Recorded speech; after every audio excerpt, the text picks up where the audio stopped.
Today, we're going to look at the next potential DeepSeek moment for the United States. That's right, it's called Manus. And Manus has been taking the internet by storm for a lot of different reasons, actually. And it's actually in a very limited preview right now. And what this does is it's supposed to be something that's going to automate all of your tasks and things that you want to do just by giving it a simple command saying, I want you to analyze some data. I want you to, figure out an app and do something for me. I want you to go and figure out, what are all the different places I can do if I'm traveling to Japan, just go ahead and do that. And what it does, which is really interesting, which is different from these other types of things, is the fact that once you give it these commands, it will actually start executing this in real time. And start using its own agentic workflow. And what that means for you is that basically it can go out, browse the internet, select the different files. And right now, if you currently try to use some of these other tools in these other platforms, what happens is they fall short really fast. They require a CAPTCHA, they require more interaction from you as a user. So right now, what's happening is this is kindly showing a demo of what's happening with Manus AI. And it just so happens, folks, that I got a sneak peek and I got access right now. So if you're watching this live stream right now, feel free to drop some comments and let me know what you want me to cook with, because the first thing that we're going to try is to kind of just do a quick overview here of the app. And then I'll move my head, obviously. And then what we're going to go ahead and do is just try to see if I can have it make something for us. So that'll be really, really fun. And so I thought we would do this. But also what's really interesting today is that OpenAI is actually making an announcement at 10 a.m. today. So if we're still on, I'm going to keep this live stream rolling and we're just going to roll into their live stream. So that way we can see, is this currently a response from OpenAI? Is this technology so good, the fact that maybe they're going to come up with something that's even better for us? I don't know, because that would be really, really interesting. So huge shout out to Robin. What's going on, man? Says, I hope Windsurf offers Manus as an option soon. That'd be really cool if this was integrated into some type of environment. So yeah, so without further ado, let's go ahead and see if we can kind of take a look at this. So I have access here and I can create a new session and I just tell it to do a task that I want to work on. I could do standard effort or I can do something that's high effort. And so it looks like with the higher effort, it does something that has a higher chain of thought. And I think that will basically require more usage throughout the day. So during the experimental period, it's only limited to one use. So one of the things that I wanted to work on, I was like, let's just kind of give it something simple to start with and see what it does from there. So I'd like to, I want you to make a Discord bot, basically. So that when users sign up, I want to make a Discord bot. I want users to sign up and then be able to select roles in my Discord channel so they can be notified of my videos when they go live. It would be really amazing if you can actually build a Next.js app that is like Patreon. So users can sign up for a membership and then be given a link to the Discord for the membership. The membership fee is $6.99 a month, and the role the user gets is #emoji. Oopsies, fire. Let me cook. I have the membership listed at, and then I'm going to give it my YouTube channel. So apparently I'm supposed to I can give it a full-on URL and everything. And it should be able to go check out my channel and kind of learn about me, if you know what I mean. So this would be really interesting. So I think I'm giving it two different sets of instructions, sort of on purpose. It's not really a cohesive type of thing, just stream of thought right now. The reason why I'm doing this, I'm trying to see how good the model is at trying to understand the nuance of our behavior. And we're going to just see, what ends up happening here. So that'd be really cool. So I want you to make a Discord bot. I want users to sign up so that when they're able to select roles in my Discord channel, so they can be notified of my videos when they go live. It'd be really amazing if you can actually build a Next.js app that is like Patreon, so users can sign up for my membership, then be giving a link to the Discord for the membership. So the membership fee is $6.99 a month, and the role the user gets is the fire emoji, let me cook. I have membership info listed on my YouTube channel. Okay, so let's just go ahead and send these instructions and just see what happens, right?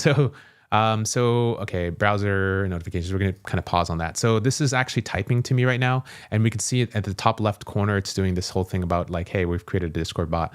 We have some settings down here. We have some knowledge. We have some official website, and we have some feedback. So this is pretty cool. This is really, really awesome that I was able to get an invite and so forth. So, hey, how's it going, Tahir?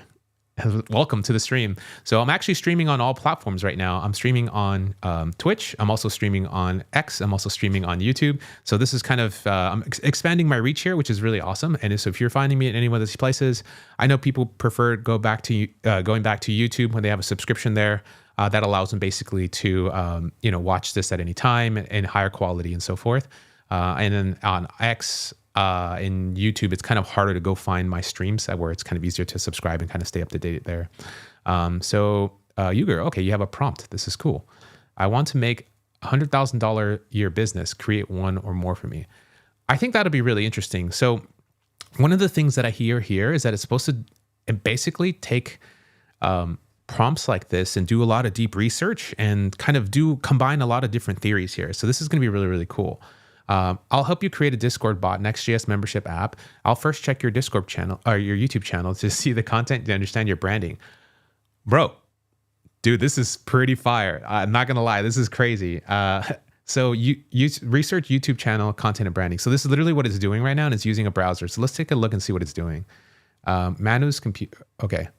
So this is live, and browser encountered some issues trying to resolve. So I don't know if there is an issue because it's using my local browser here and I'm using Safari, or if I'm actually using, if the browser is actually having an issue itself. Like, I don't know if it's doing its own dev container here.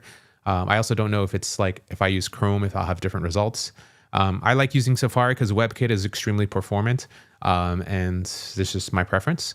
Plus, I used to work at Apple and kind of biased. Oh, wow. Okay, so they just did a search now. So I'm not doing anything, by the way. They're doing everything here. And apparently, if I wanted to interrupt it or add some more information, I should be able to basically go into here and add some more information. So that way it would have some of that, additional context for me. So I could say, hey, here's some information about me or whatever. But this is pretty much live. And then this is kind of it trying to do its search results. So it's basically cooking here. And we're going to do things. Can Manny take your existing deep and fix a critical bug? It's called Manus. Yeah. I think that would be, I don't know if it could do that. That'd be really interesting if I gave it like a GitHub repo and stuff. Yo, what's up? Welcome from X. How's it going, Paladin? Yeah. No, I love everyone who's been joining on the stream. Who's got an invite code? I don't have an invite code. I actually begged and pleaded a whole bunch of people, and then someone actually kind of gave me one. So big shout outs to my friend. I don't want to blow him up because then people are going to be blown up for invite codes. So can Manus take your existing repo and fix a critical bug? I don't know yet. Excited to see what the AI is going to cook. Exactly. Yeah. +1 for the invite code. Yeah. I'll ask them, I'll reach out to them to see if they can get us some invite codes. That'd be really fire. Yeah, I know a lot of people are trying to get this right now. So what are you using on the stream today? So today I'm basically going to try to see if it can make a Discord bot for me, but also kind of build my membership portal. So I want to kind of build this membership portal so that people can sign up and then get access to my Discord. It's all automated. I don't have to do anything by hand. Right now I have to generate invite leaks by hand and get people into my private Discord. And the only way that people can get access to it is through my YouTube channel. So if you go to YouTube at RayFernando1337, or if you become a member on X, you can do that. So if you hit the join button here, basically you join, and then I see a notification come up on like email or something. It's like 24 hours. I don't think it's even email. I have to check and refresh the membership page. But then they actually have webhooks and things that can sync into this that I'm still trying to find out how to set that up with. And I'm hoping that, if I have an agent like this, why not have it do it for me instead of me figuring this out or spending half the day on this, right? So I think right now what it's trying to do is, let me just go ahead and move this guy. So this is an example that we were looking at for the Tesla stock analysis. And this is the example from the website. And then if we go here, we're just trying to see where we're at right now. So right now it's actually, I think, it's created its own sandbox environment for the code and everything.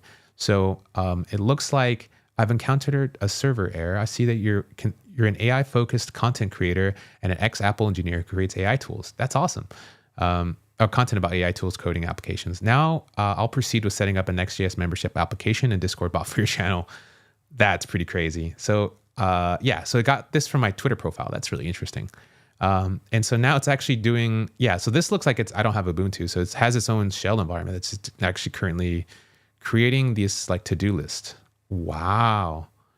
And it's even going through my LinkedIn. That's awesome. I don't really put anything in LinkedIn. So this is the plan right now. Yo, this is crazy. Okay, so it's got a research. So it makes its own research plan. So search for my YouTube channel info. It still has to gather information about my channel branding and understand the target audience. Yo, this is cool. I can't tell you how much energy goes into just planning and researching. And the fact that it's already doing this for me, this is so awesome. This is so cool. Set up Next.js app using this. Okay. I love this. Implement Stripe integration. Let's go. Create user auth, design memberships dashboard.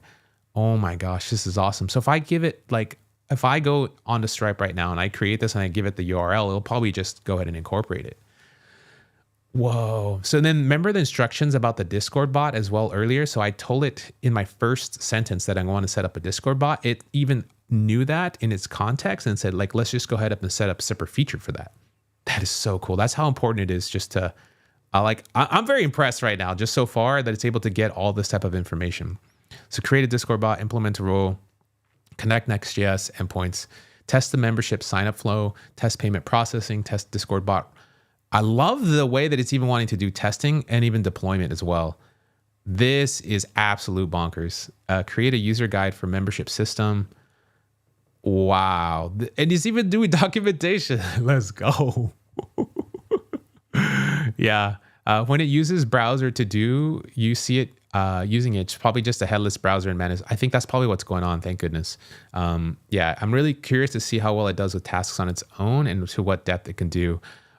I'm very curious too. This is it's using Claude Sonnet 3.5 behind the hood, 1.3.7. I've heard a lot of different theories here, and I've heard that they also may use a fine-tuned Quen model. The Quen 32-bit, just 32 billion parameter model just came out, and I don't know if that one's specifically the one they fine-tuned against, but clearly there's like a lot of agentic behavior, and it's pretty fire right now. Create a novel game that mixes together the best qualities of the most popular game using Three.js. I'm going to go ahead and see if I can actually do this or something. That'd be kind of cool. I'm not sure if I can run prompts in parallel, but let's just try it right now, right? So let's just try this. Create a novel game that mixes together the best qualities of the most popular games using Three.js. So I think I want to take this a little bit further. I want the game to be extremely viral, but very simple to understand. Some of my favorites are the Flappy Bird game, because of how addicting it was, but you get better over time. The other one is just some classic games like the Brick Breaker or Tetris. But I want you to go into but these are just my background, and I want you to do more research and figure out, based on new trends, what would be as viral as some of the classics.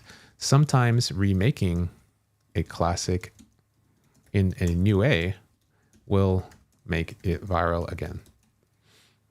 Okay, so I'm basically just giving it not only this, but additional instructions to see if it can actually create the game and send it off into like a whole new direction. Because this is kind of what I expect from agentic systems. It's like you just tell it a little bit of background, kind of what you're thinking and feeling. And so the more detail, the better sometimes. And since this is already proving to me that it's just like it's really next level stuff, let's just go ahead and see if we can go. Because this would be really cool. Yeah, thank you for the prompt. I think this is really cool that everyone's kind of coming up with this type of stuff. Hertzfeld Labs, yo, good morning, brother. Manus is legit next level. Looking forward to the stream, man. This is, bro, I'm a little bit behind on comments right now, but I'm still trying to catch up. Is Manus supposed to compete or replace Windsurf Cursor? It's really Sonnet 3.7 in the hood. Why keep other AI IDEs? That's a really good question, Alex. And I think what we're thinking here, or the way that I'm thinking about this, is just another tool that can accomplish things in another way.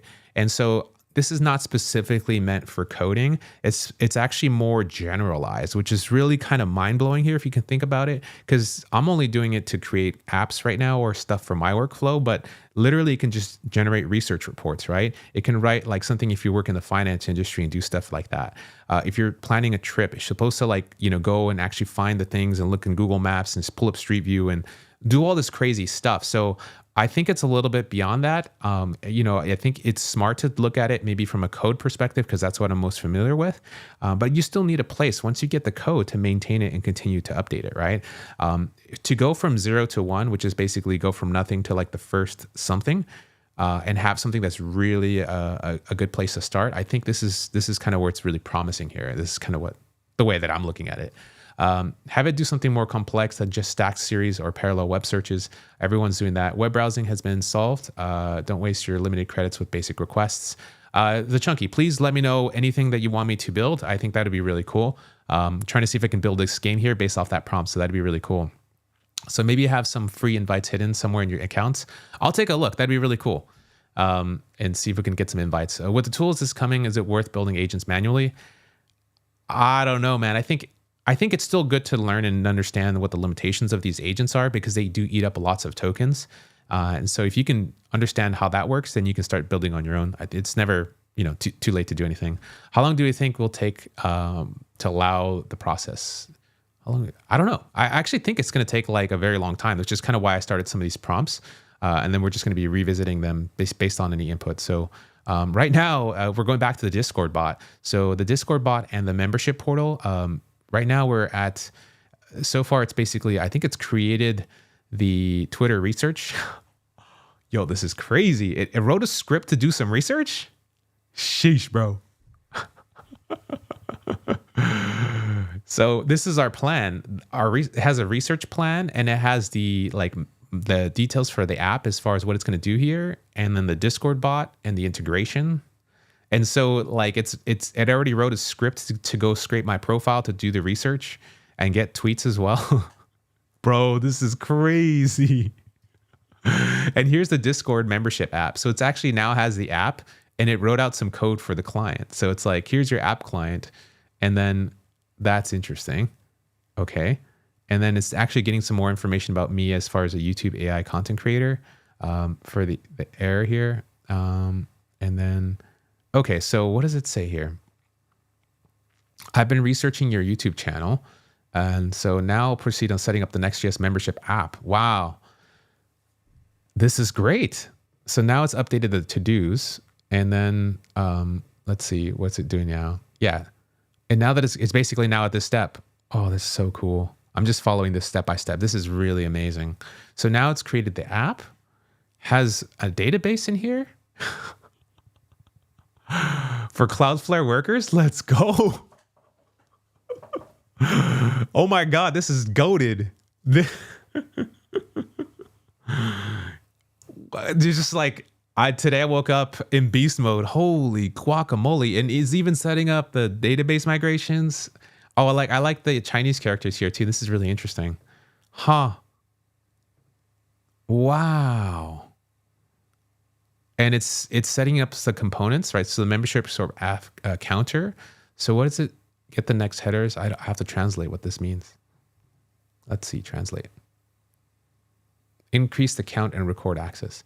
So that's interesting. That it's even writing some code in Chinese. Wow. This is wild. Oh my goodness. So it created the database schema for the membership system, the design system overflow, implement Stripe integration. This is next. Oh my God. This is just stop. Stop. This is so crazy. I made good progress on the Discord bot and Next.js membership. Here's what I've accomplished so far. Like it comes back and checks in with me. Are you watching this right now?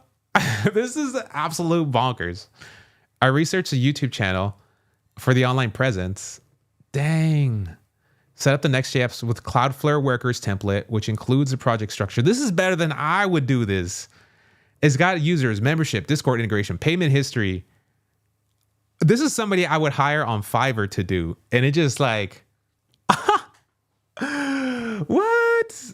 Oh my goodness. And it even has a Discord light. Oh, this is exactly, it's reading my mind. This is kind of scary. Would you like me to focus on any specific implementation? So this is pretty much paused because I've just been kind of doing the live stream thing, but like, let's see. Do we want to implement the membership system with $6.99 monthly subscription tier? And this is, oh yeah, here we go. So this is what it's doing right now. So now it's trying to actually implement it by doing the Stripe. So it's adding Stripe to my project. And it actually writes the Cloudflare and auth credentials for this type of thing, for the email and password. Let's go. Let's go. And it writes the Stripe client code too. Sheesh. Wow. And is using Cloudflare Workers, by the way. Stripe server. Oh my goodness. Oh my goodness. Oh my goodness. It's just cooking right now. It's literally cooking. It's like, this is something I've been wanting to do for a while. And I was like, I just don't have the time to it because I'm recording so much content. Oh my God, this is bonkers. Okay, so we're going to let that keep going. Let me just kind of check in with the comments a little bit because I'm a little bit behind here. Let's just catch up. How long do you think it take? Is it paid right now? Does it show the pricing? It's not paid right now. It's through invite only. Make it first or third person for a version. Is this AGI or ASI? I have no clue, but this thing just cooks. It's a general agent. Most people don't have access to it. Yep. Hi, how's it going, A-Storm? A nice prompt can be, get a list of the top educational infotainment YouTubers, get the transcripts from the latest, run fact checks for those transcripts and find fake news or misinformation. I think that's pretty cool. I'm going to save that away for a little bit later so I can come back to it. Hi, Ray. Next best thing with getting access is watching you cook. Thanks, man. I really appreciate that. I think this is going to be really, this has just been amazing. I can build any tool within a day of 3D simulation games and chatbots. LOL, check my page. Sure. I guess that's self-promotion. This is just the beginning. The next version will be much, much more powerful. That would be really interesting. Oh yeah, I think I saw this one as well. So I'm telling you, this is gold. Yeah, I think so. I'd love a YouTube agent that grabs all of the channel's videos for future videos and grabs the transcripts. Okay, the transcripts thing is coming up, so I'll definitely have to take a look at that. I agree. Ask it to remix your app idea to analyze content for bias as a Chrome extension. That could be really interesting. But will it blend? Okay, stop. Yo, what's up, Christopher? How's it going? What's up with the people, everyone live on X and everywhere? By the way, I don't know if you know this, but OpenAI has an announcement at 10 a.m. So we're going to try to roll into that and see what their response is. I think this is their response to this whole hype to try to calm the waters down, if you know what I mean. So Montoya, can you can do that with regular bots and scripting. Sure, yeah. This is AGI. I mean, low-key feels that way right now. This is just absolute bonkers. Can you have it on a regular cadence, but delivering when the new videos are done, cross-analyzing the info? Okay, so this is a part of that big prompt with you're talking about the YouTube transcript, Sam. Yeah, let's see if we can get to that. I think that'd be really cool. How can it go into Supabase Stripe, though? So it's funny because it's not actually using Supabase. It's using a Cloudflare worker on the server. And with Stripe, it's actually setting up the Stripe like product in the app. So I would have to do that on my end. But the hardest part is really just getting all the code in there. And the fact that it just chose Cloudflare without me telling it is also another really amazing sign of its like intelligence. And then knowing the right path to actually go down, which is also really kind of challenging and crazy. So this is 3.5 Sonnet. Wait till it gets 3.7. Yeah, I mean, I don't know. It's really hard. People are having a hard time with Sonnet 3.7. And I'll have to show you some stuff I'm doing in repo prompt while this is kind of going. Is this basically an AI agent orchestrator? I think it's beyond that. It's using like additional tools as we see here. But not only that, it's actually It generated its own plan. I didn't have to tell it the plan. I'm not even going in to tell it captchas. I'm not interrupting it to go to the YouTube channel and scroll. It is doing that for me. It even wrote a script to go to Twitter to then go hit my profile and get tweets and stuff to know more about me. I didn't tell it to do anything. That is bonkers. That is absolute bonkers. Ask it which SaaS application is the most ripe for disruption to AI agents and build an AI agent to disrupt it. That's kind of meta. I don't know. I'm actually trying to have it give it things that I pay people for, would pay people for, would do myself, would cost me a lot of money to do right now. So what's happening in the other prompt? That's what we need to check in right now. So let's go ahead and see what's going on in the viral game right now. So what we did is try to see if we can come up with a viral game concept that will like, I just gave it some direction of like, I like Flappy Bird. I like this other arcade game, which is called Brick Breaker, I think, or Tetris. And, I wanted to try to see if we can do some research itself and come up with some more viral contents. So it says like, I understand you're looking for something simple yet addictive like Flappy Birds. I was like, I like that it's just not, this is very straightforward with me. It's like, I can't do addictive games because addiction is not good for you. It's like, bro, just do it. Like, I'm paying you. I'm an adult. I know what I'm doing. You know what I mean?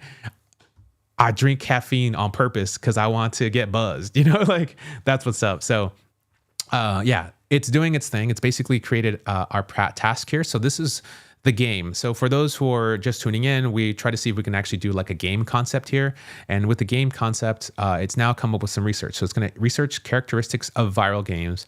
I love that it's doing this. This is so important. Analyze popular games' viral mechanics, study current gaming trends, identify elements from classes like Flappy Bird and these types of things, and then research successful 3JS implementations. Oh my God, this is finally,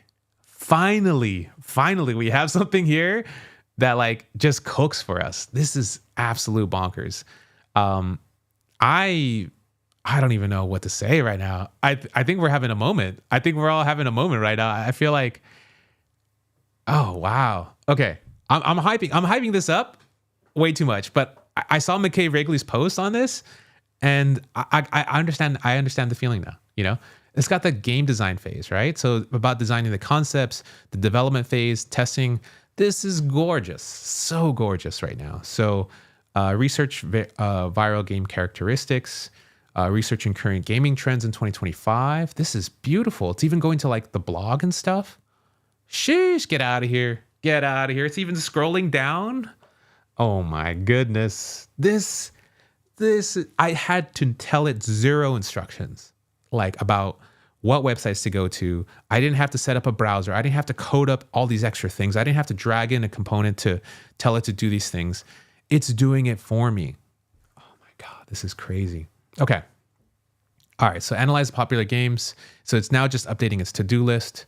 And then I've completed the design phase for the game. So after more thorough research on what makes addictive and analyzing current gaming trends, I've decided a game called Gravity Flip. It's a fast-paced 3D endless runner with a unique gravity flipping mechanic. Okay, tell me more. I want this.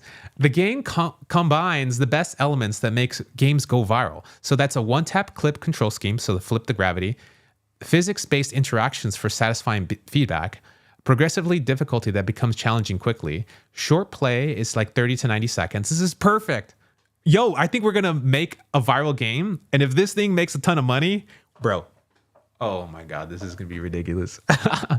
So a clear scoring system to encourage competition, and the design incorporates modern gaming trends like personalized experiences, hybrid casual mechanics, and social sharing features, like while also maintaining addictive gameplay that make games like Flappy Bird so successful.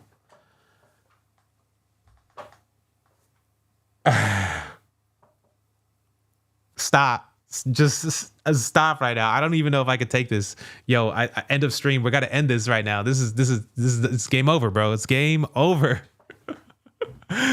What? Yo, I feel like I'm talking to like a mob boss right now. It's like, yo, can you build this for me? It's like, yeah, I got you. So I'm really curious what's going to happen on the other end, because they gave me that first hit for free, if you know what I mean. So DeepSeek and all these different things, they're like, yo, like, let's get you in the door. I got something really good for you. Do you want to try this? It's free. But not everyone else could try it. Only you. You got this right now. And then like, I'm blown away But, am I going to have to give up some kidneys for this? Like, what is the deal? What is the deal? I don't know yet. We still don't know. But while we got access to this, let me cook. And if I got some invite codes, you best believe I'm going to be dropping them on you. So make sure you subscribe and then hit that bell notification, because that bell notification will tell you when I go live. So it's like the algorithm is no longer going to show you when I go live unless you hit that little bell. So that's just a FYI. It's so crazy these days that like the algo doesn't reach the people that you want it to reach. So that's what's up. And so if you're into like this whole thing, like I like to review and play around with these types of things and try to make these things actually practical. I'm not sponsored by any of these people. So this is literally just my own opinions. This is my own thing. And so please don't take any of this as any type of advice or any type of thing. It's just the way that I look at it from my perspective. And this is all of me, my opinions, and like you do as you wish. And you can kind of basically, I'm just unveiling the curtain. I'm just turning on the live stream and you're all looking through me as I'm having this exact reaction right now with me live. This is so bonkers. I just can't. I can't right now. All right. I got to get myself together. Let me get some water. Okay. We got the environment set up. I've never worked with Three.js, by the way. I've never made a game or anything. So this is going to be totally new to me. I'm going to learn how they make the games just by watching their screen, basically. So it's going through the Vite stuff. So it's basically what this is. I've completed the research design implementations for Gravity Flipped. Here's I researched viral game statistics, analyzed what made them good, implemented the core mechanics already, bro? Already? Oh my God. So would you like me to continue? Okay, so I'm ready to enhance the game with visual elements and effects. This will include particle effects. Yes. Would you like me to continue with implementing these visual enhancements, or would you prefer to see a demo of the current implementation first? I'll just say, please continue to implement the visual enhancements. I'm just going to say, just keep cooking, man. I mean, I feel like this thing is absolute bonkers. I need to catch up with the comments too. I've been a little bit behind right here, so let's just kind of catch up. So yeah, wow. What's happening in the other prompts? Yeah, we're gonna check that out as well for the Discord membership bot stuff. So I'm curious if it can handle complex tasks like creating a presentation in Canva, rebranding the Rate Transcribes website based on feedback platforms like Reddit and Twitter. Amarul, I'm going to have that saved because I want to go back to this comment. I think this is a really good one to do as well. Majid, hi Ray, ask it to download my latest YouTube video URL and analyze it for the best clips, then crop them into a vertical format and add captions. This is also one I want to do because I have my live streams and I want to convert them to clips and actually make them very meaningful. So I think that would be really cool. Organized emails would be pretty fun as well. I agree. Build a GTA 6 before GTA, bro. I bet that this can do it. I'm not going to lie. What can I sell to get access to this? I have 2 kidneys. I really need them both, bro. I don't know what to say. I think it says, yeah, please, we need some codes. Yes, we do need some codes. Breakaway civilization for people who have access to Manus right now versus the rest of us. I mean, yeah, this thing's got to be on Mars. Do you live every week? Do you go live every week? And if there's a schedule for your live videos? So right now I'm still trying to figure out what this is. I want to do lives every week. In fact, I want to try to do lives as much as possible. So I'm aiming for that like 8 to 9 o'clock time frame to go live, Pacific time. So here I am in Pacific time. And I for sure will at least do 1 live on the weekends. So that's kind of what my cadence is right now. And that's kind of where I'm rolling with this whole type of thing as far as like, live stream. So I like the morning times, but please drop in the comments if you're watching this in a restream. I want to do something live in your area. So I know there's a lot of people who watch this live after the fact, and because they don't have time or they're busy, and then they want to watch it in the middle of the night. So I do want to hit those time zones too, because there's people like 12 hours from now, it's basically 10 o'clock on the other side of the world. So yeah, drop those comments. I definitely want to see that. By what I've seen, I'm ready to pay anything close to $250 a month, which is insane for a 21-year-old in India, but it seems like it can make much more from this tool. Yeah, I feel like the level of like clarity and the fact that it feels like it's listening to you is just absolute badonkers. Like it's like, look at this. It's going in and adding the effects, and it's even asking me before. It's like, hey, do you want to test the game now? Or you just want me to add like the effects? I'm just like, YOLO, let's go. Just go, just cook. Look at that code.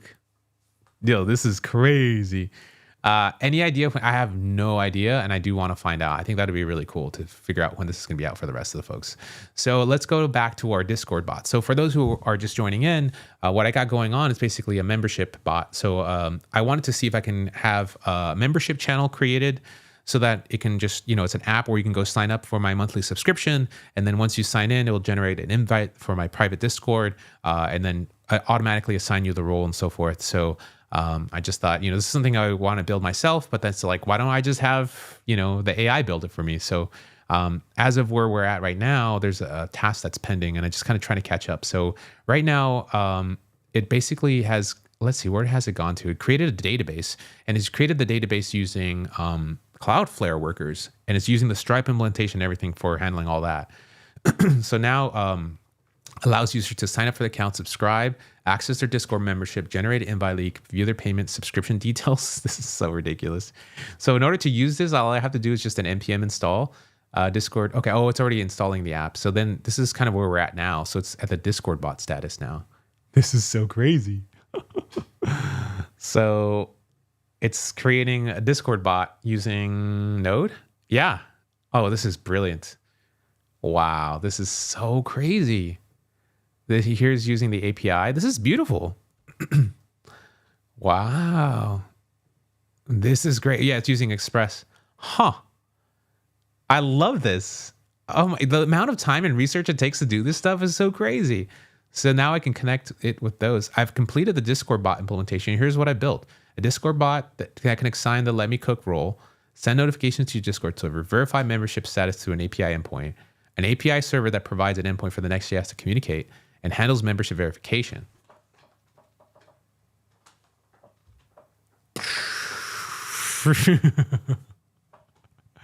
all while we're making a game in the other chat. You know what I mean? In the other chat, we're basically making another game. Like, we're making a game and we're making a Discord bot. It's like we can just, bro, a 5-year-old kid is going to make the first $1 billion business just off of this entire thing. Can you believe that? That like a 5-year-old kid is going to be like, yeah, I saw this video and like Gary Vee was talking about selling lemonades, but like I just thought I'd make a lemonade membership, and then I built the whole thing and I had to do all the research, and I found this like addictive properties with sugar when you combine it with salt and do these da-da-da. It's like a 5-year-old. You saw all the instructions that we did here. Oh my God, let's keep going here. Would you like me to explain any specific part of the Discord bot implementation before the integration? It's like, nah, I think it just went full send, bro. It's writing my Next.js app. The Discord integration as well with the Cloudflare context. It still has this in its context. It hasn't even like forgot about it. It still knows all this stuff that's going on. And even talking about here's a database query. Here's a Discord integration. Oh my God, this is crazy. It's using a hook. Let's go. Oh my God, this thing really cooks. Sheesh. Okay, I've successfully integrated the Discord bot with the Next.js. Like, here's what I've accomplished. I created a connected Discord page where members can link their Discord ID. Updated the membership dashboard. Implemented server-side functions to update Discord connections to database. Custom React hook for Discord. And set up the communication between... Stop it. This is ridiculous. After subbing, members receive a Discord invite. They can connect their Discord account by entering their Discord ID. Once they join the server, they automatically receive the Let Me Cook role. And the bot monitors your YouTube channel and sends a notification request when new videos go live. So I'll move to testing the complete system to ensure it works before deploy. Let's go. So you get the membership sign-up flow, processing through Stripe, Discord bot, video notification system. This went above and beyond my expectations. And yeah, this is not going to be a pretty penny. I don't know how many kidneys will be stolen and gone from my body, but like this, man, let's go. It's about to take everything. So it even wrote some tests for me. So like, okay, here's a Discord creating a file. Wow, I've created the scripts to verify all components. To complete the testing phase, we need to start the Discord server, or Discord bot API server, run the test to verify all components, test the computer workflow. And then in a production environment, we'll need to set up the bot configure Stripe integration, deploy the application, and I built the components. The system allows users to sign up, subscribe. Sheesh. Wow. I don't think I needed to explain any part of the implementation in more detail because it's pretty obvious what's going on here. So here's the deployment guide. It wrote a deployment guide for me. So I need a Cloudflare account, which I have, a server, a hosting service, Stripe with API keys, Discord bot token. It wrote basically the README file, which just tells me how to integrate this whole thing. Oh my God. I think I might open source this because like, I can't tell you how many people probably need this, especially as a content creator myself. And if you want to create content, like this is already done. So the least I could probably do is just open source this thing. Yo, this is crazy. So deploy to Cloudflare. This is amazing. And then I have to like set up the following, select the following events for the webhook server, the deployment steps. This is a beautiful plan that it has me use to go and deploy this type of thing. So I actually have to go to the Discord bot and API server with PM2. And then maybe I could just say, I want to use something like Railway. I think it's railway.app. I think railway.com, they bought the domain. So Railway basically makes it really easy to deploy. And I could even just give it, I think like a Docker container. Yeah, deploy from a GitHub, deploy from Docker or whatever. And so that way I don't have to like do some of these commands by hand. So maybe I'll tell it to do that. So here's a post deployment. This is so crazy. Yeah, here's the documentation, editing to do. I want to use railway.com to deploy the server along with, okay, I think that's, if I am using, if I need to deploy the Discord bot, I'd like to use railway.com. I'm just going to give it something really basic like that, see if it can actually, so apparently when it's doing this task midway, it should be able to kind of interrupt and adjust and figure that out on the fly. So yeah, that's what's up. Let me catch up with the comments a little bit. So it's been a little bit crazy. So, okay, for those who are just joining in, we got a couple of things that are going on right now. So one is that I'm using Manus. We're doing a live walkthrough of everything and trying to understand, is this basically AGI? Is this hype really real? Yes. In fact, I think some of my kidneys might go missing because like this thing is so crazy as far as like the tasks that I gave it and it just how much it's able to run with automation. And so I've given it two different things. We first started off making a Discord bot to see if it can actually, add some roles. But then at the same time, I said, well, why can't we just also include a membership channel and have it build a whole web app so people can sign up, pay $6.99 a month, and have it set up with Stripe so it does the whole thing. And it basically went off and started to do that task. In parallel, somebody said, why don't you make a game in 3JS and see if it can make a cool viral game? And then I gave it some viral concepts to go research and it went off to do that. And so where we're at right now is basically most of the plans have already been created for each of the apps. And then they've been going on in parallel, by the way. And it's been doing it actually fairly fast. And it's actually taken additional measures to write its own scripts to go do the research. So there's the one for my Discord channel bot and everything like that in my community. What it did is they wrote a script, a Python script to go scrape my Twitter profile to get information from my Twitter profile so they can build a better app. Not only that, but it's already set up the stuff for my Discord bot to go connect to Cloudflare workers. I had no mention of Cloudflare at all for my Next.js app. So it's set that up with Stripe and setting up the database integration all through Cloudflare, which is amazing. It's like, this is so crazy. And then on the other side for the game, it looked up all these research concepts of what makes things interesting, and it came up with its own new concept. So we're having these two apps kind of running in parallel to try to understand, what's kind of actually happening here. So this is extremely impressive. And then now I've sort of interrupted it in the middle to check in on Railway. So over here, what's going on right now, it says connection loss. Okay, we're connected again. So let's see what's going on. I said, please continue the development. So here in the game, we're just telling it to continue the development to add the enhancements to the effects. So the game is called Gravity Flip. And so there's this flipping mechanic, and I want to have additional shaders. And it's basically, it's researched viral games like Flappy Bird and try to design this cool app. So it's a one-tap gravity flipping mechanic. It basically generates obstacles, barriers, gaps, and narrows passages, collectible items for points, physics-based movements, scoring system with multipliers, and a game state management. So this is a fairly comprehensive plan to generate a game, and it continues to follow through its plan and keeping that in its context and writing the code all at the same time, which is extremely impressive for a model that's literally just following all of its planned phases step by step. And it's just not really like losing its sense, which is, to me, is completely mind blowing. So this is yeah, this is really, really special. So let me kind of check in with some folks. So yeah, I know people need some codes and stuff. That's what they're saying. Any idea of when this will be out for the rest of? I don't really have an idea. That's the real question. Yeah. It looks like 2026 is a year who can market distributed faster. I agree. I think branding is going to be a bigger deal. It's like, because if everyone has access to this tool, think about all the stuff that people will be doing. So it's really just going to be about your idea, your execution, and your passion. So are you going to want to keep at that idea? Because if 5 people make the same idea, but you're the most passionate and you're the most driven to keep listening to your customers and keep iterating, you're going to win more than other people. And then if you gain the distribution because of you doing that, the biggest thing, especially for any type of app, is word of mouth. So if it's so good that people go to a dinner and they start talking about it, and they start sharing with their friends, like, you have to check out this cool game. It's called Gravity Flip. It's like a flip on Flappy Birds, but this is even way better. It's like in 3D. And then it's like, and basically in the first 30 seconds, you can just give the person the app and they start playing with it and they have some like a reaction.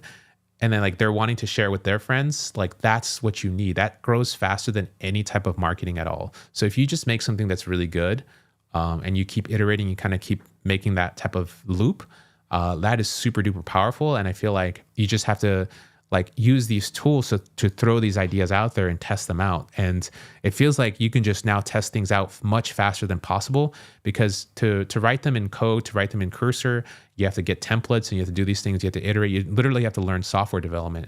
But here, it doesn't really look like you have to go that deep in software development. You just have to know enough to get started. It even chooses the right frameworks for you to get started. And you may be able to hire someone to help you with the other pieces. Like, for example, if you've never used Cloudflare, if you've never done software development, and you're a designer, you maybe want to hit up a development firm like, yo, can you help me hook this up? You can probably even ask ChatGPT, probably ask Claude to help you with the remaining steps, and it could probably get you there. Damn, this is so crazy. I'm loving this whole movement of where things are going. Yeah, because this is actually freaking amazing. Why am I more hyped seeing the Apple 10-year award than actually seeing AGI? Oh, I think you're talking about this guy. Yeah. So this thing is really heavy, by the way. So yeah, it's actually my little 10-year award for working there. It's like a stainless steel piece here, and then like this is kind of like the bottom. But yeah, I get this, and it has my name on it as well on the side. Yeah, there. So you can't really see it, but yeah, that's you get that for working there for 10 years. I started in 2010, and I left in 2023. So yeah, it was a long time. I worked on a lot of different systems, and yeah, it's very well deserved. It's I'm surprised I don't have a bunch of white hair, but I actually dropped out of school just to join Apple and like cook with them. So that was like my special moment. Hopefully the future competition to Manus will bring the price down. I really do hope so as well. Yo, what's going on, Tempo? What's going on, man? Y'all have some stuff. OpenAI event. Let's go check in on that. OpenAI. Let's go see. Watch the live stream. Let's see what's going on. I want to listen to see what are they doing right now. Right. So those are the 3 tools. And while we were building these tools and thinking of getting them out, we also wanted to take a first principles approach at designing the best API for these tools. We released chat completions, I think, in March 2023 alongside GPT 3.5 Turbo. And every single API interaction at that time was just text in and text out. Since then, we've introduced multimodality. So you have images, you have audio.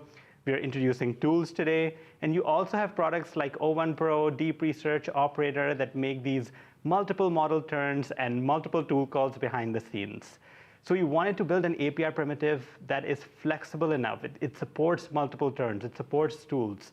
And we're calling this new API the Responses API. And to show you the Responses API, I'm going to hand it over to Steve. Cool. Okay. Let's go ahead and take a look at the Responses API. So if you've used chat completions before, this will look really familiar to you. You select some context, you pick a model, and you get a response. It's pretty simple. It's pretty simple, and it's always hilarious. So Maybe not. I don't know. So to demonstrate the power of the Responses API, we're going to be building sort of a personal stylist assistant. So let's start off by giving it some instructions. You are a personal stylist. You're only typing in front of like 50,000 people right now. Don't worry about it. Cool. And we'll say, we'll get rid of this, and we'll say, what are some of the latest trends? The joke's in the context. The joke is in the context. Let's see what it says. OK, cool. Great. But no personal stylist assistant is complete unless it understands what its users like. So in order to demonstrate this, we've created a vector store that has some like some entries, almost some diary entries of what people on the team have been wearing. We've kind of been. That's not weird at all. It's not weird at all. I would just let it happen. We've kind of been following people around the office and kind of like understanding what they've been up to. So We? yeah. There's a team on it. Yeah. So I'll go ahead and add the file search tool, and I'll copy in my vector store ID. And here I can actually filter down the files in this vector store to just the ones that are relevant to the person that we want to style. So in this case, let's start with Ilan. We'll go ahead and filter down to his username. Yeah. And we'll come back here, and we'll refresh. And we'll say, can you briefly summarize what Ilan likes to wear?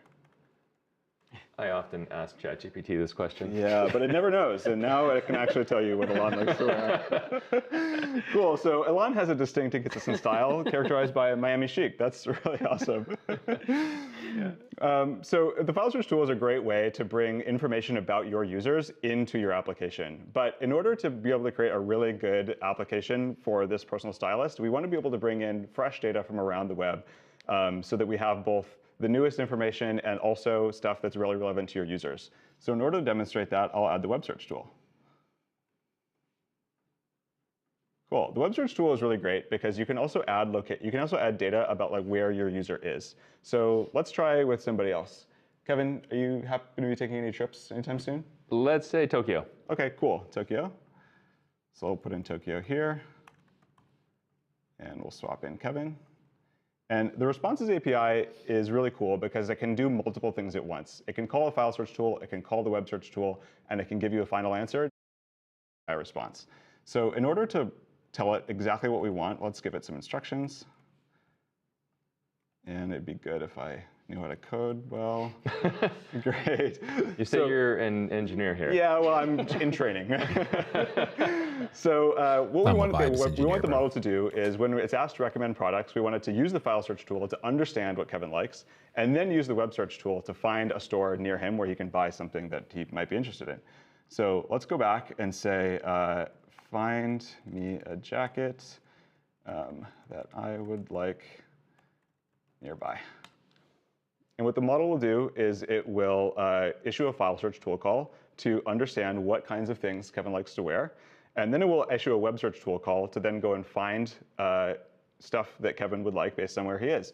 So the model was able to, just in the scope of one API call, find a bunch of Patagonia stores in Tokyo. Just for you, Kevin. Which actually correspond to Kevin's preferences. He's been wearing a lot of Patagonia around the office. So, but no personal. What if I do the same demo, but do it with Manus at the same time and see who wins? So in order to do that, let's demonstrate the computer use tool.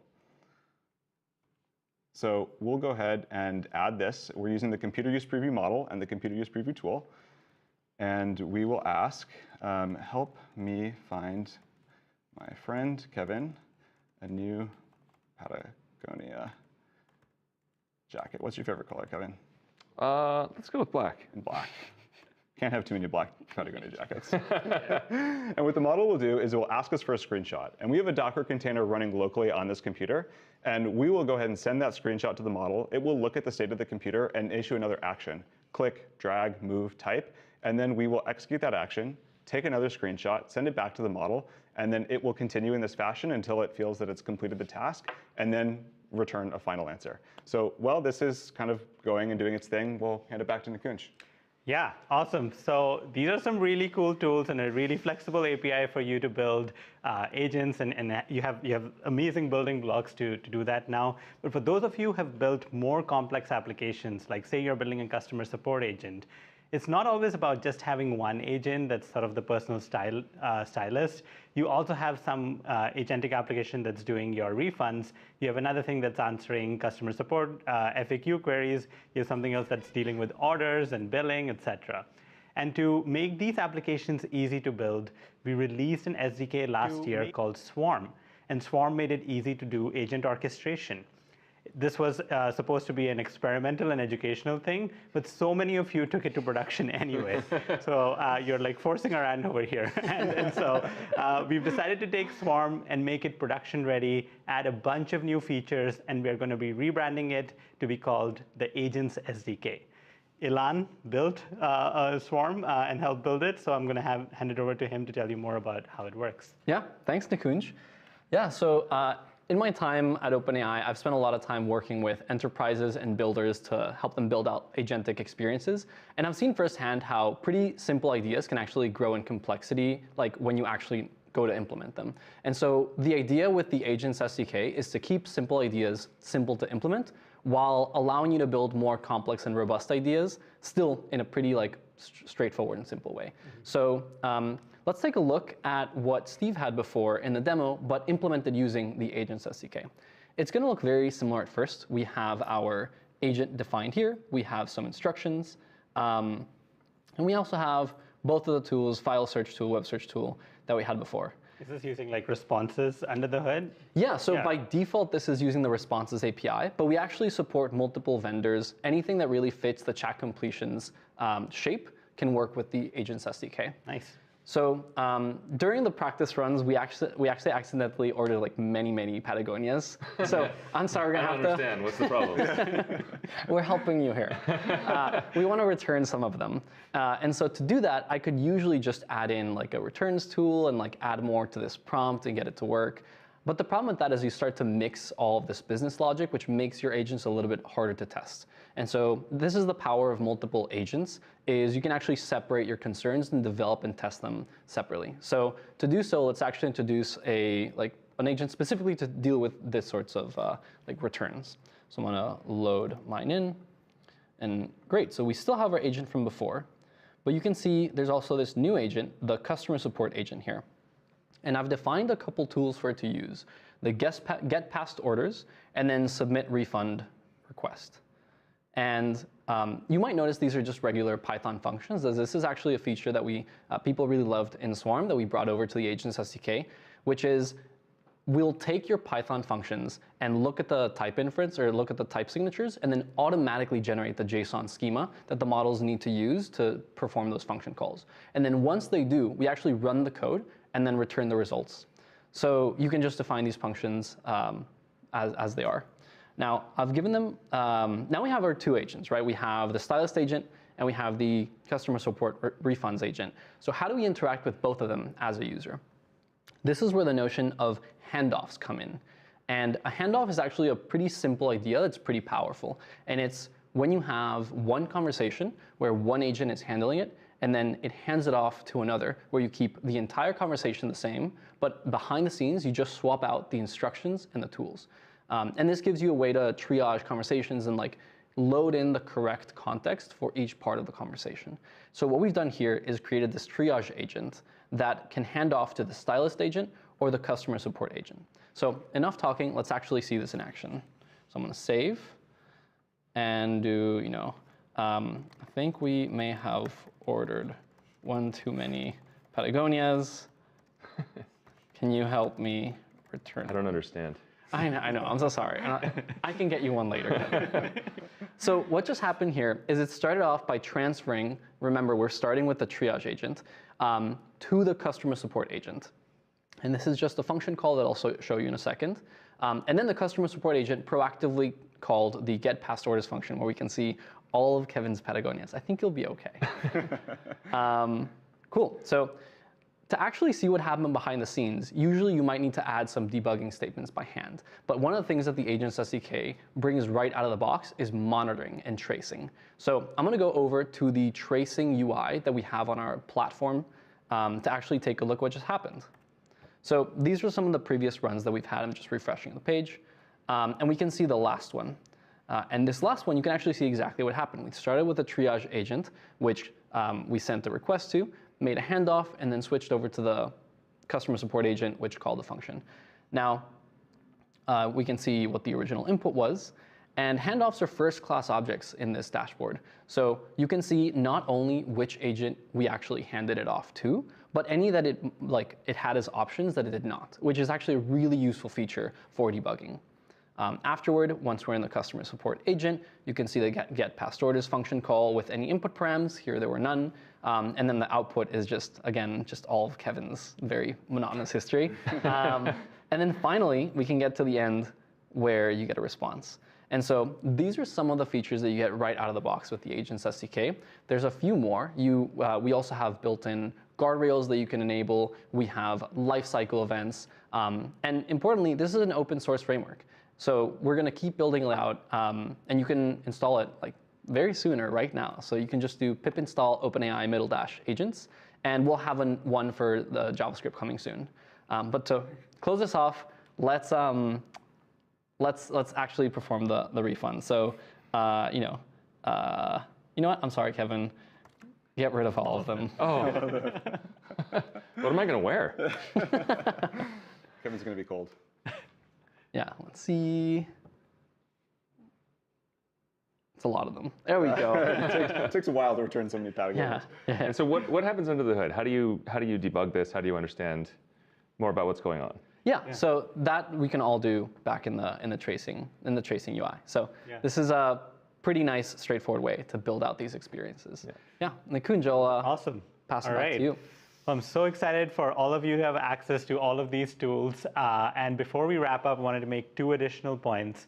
First, we've introduced the Responses API, but the Chat Completions API is not going away. We're going to continue supporting it with new models and capabilities.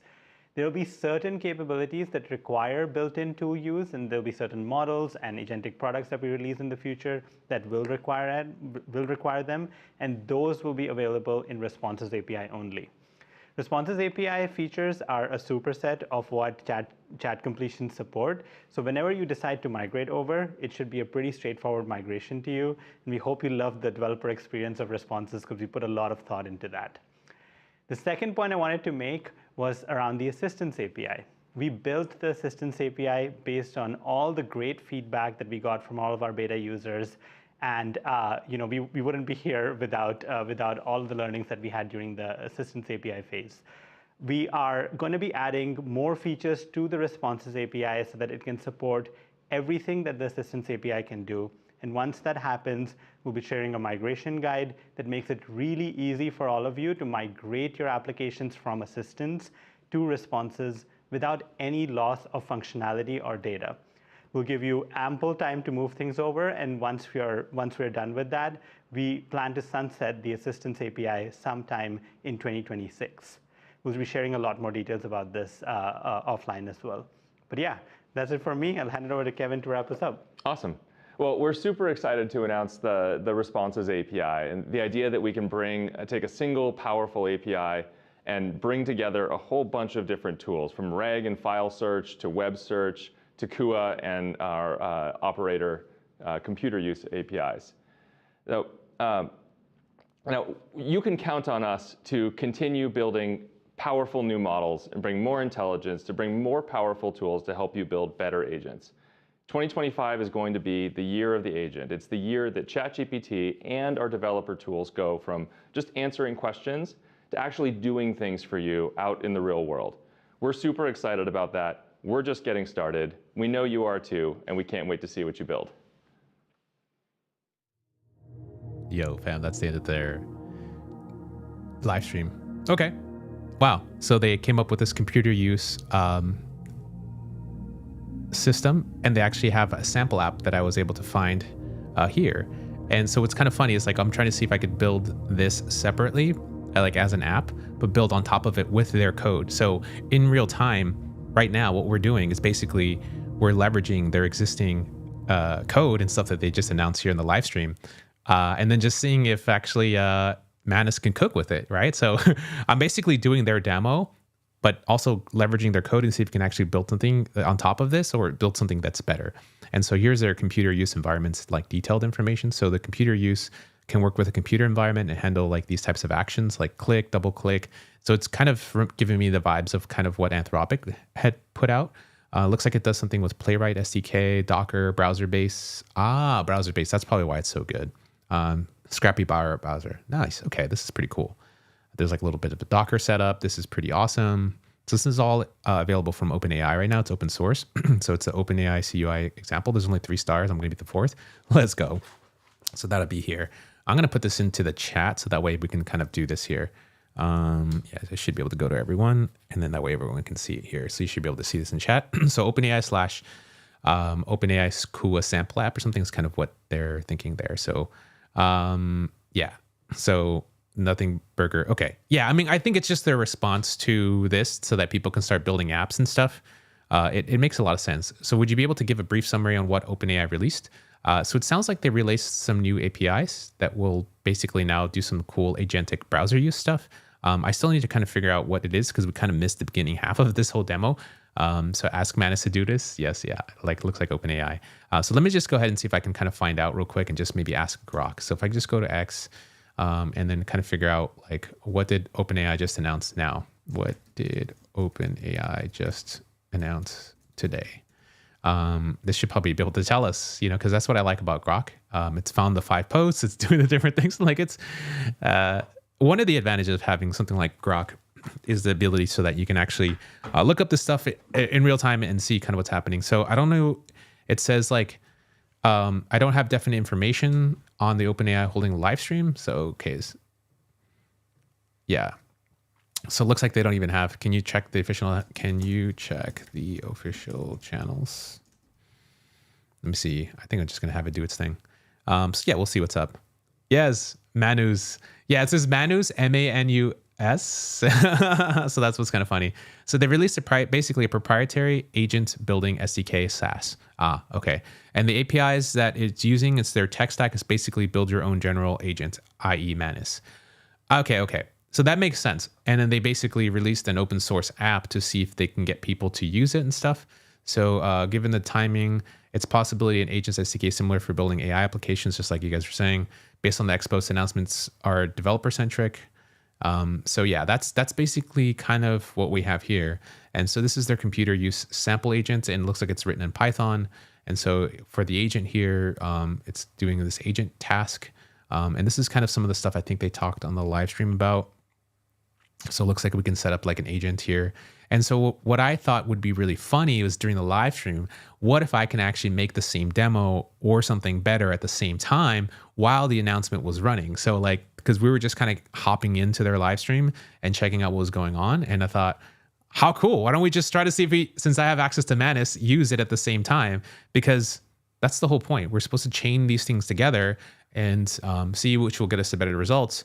But what I like about it is in the middle of my actual instructions, I gave it the repo. And so now it's actually going to go read the repo from OpenAI. I'm going to check in on that right now and see what's going on. So right now, basically, it's gone through and it's set up like our little thing. So after exploring and the instructions that I gave is like, I want it to be a Patagonia store agent dashboard. And so I wanted to like have it design styles for me and do these types of things so I can pick out the types of orders. But then as a dashboard, like I want to basically present this to someone who owns a retail store saying, hey, I have this cool dashboard. You can just plug it into your store. It should be able to see all your inventory. And it could also act as an agent for people who are browsing your store. So that's kind of the goal here. It's like, see, can we make something like this that's very agentic-like that can help you like bridge that gap with your customers? But also as a business owner, you can see like, is this actually going to be very useful to make some money from, right? Like I want to, if my clients have problems or doing refund requests, I want this thing to be built for me. And since Manus has already been so impressive to build like my Discord bot community and it's already building a 3D game that we still need to check up on. This third task is like literally live right now. No one else is doing this. We're doing this live. And so I thought this would be a really great use case. It's like this just got released. There's a Python file. I could spend the entire day reading through the code, but I'm just going to give it to the agent to let it cook and draw some inspiration for us. So what it's done is it can set up a Next.js app, and the project is created with Cloudflare workers. This is awesome. Man, it loves Cloudflare. This is really cool. So here's what it's actually kind of figured out. So the Manus computer, so it says it's basically understand the requirements. So it's like an admin, a triage, stylist agent, outline data models, and it sets up the app. And then now it's doing a design schema for orders, customer data, agent interactions, refund requests, and create migration files. It's got the UI as well in order management, agent handoff system, admin features, testing and deployment. That's really cool. So then I gave it the repo, which we were kind of looking at from OpenAI. It's so fresh. It only had like 3 stars on it.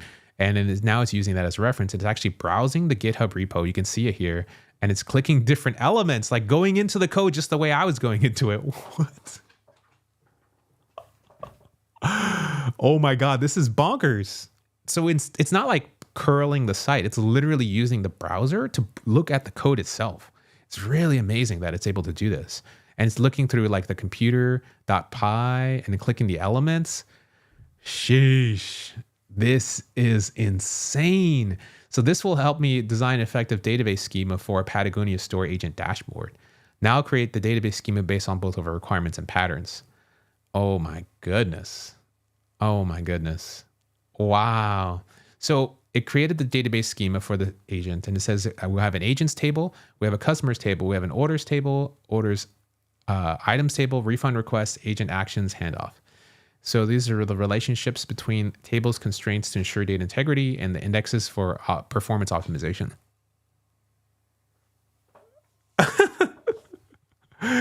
Now implementing the UI. Let's go. This is bonkers. Is it doing like install shad cn? It's got to. Sidebar? Yes, of course.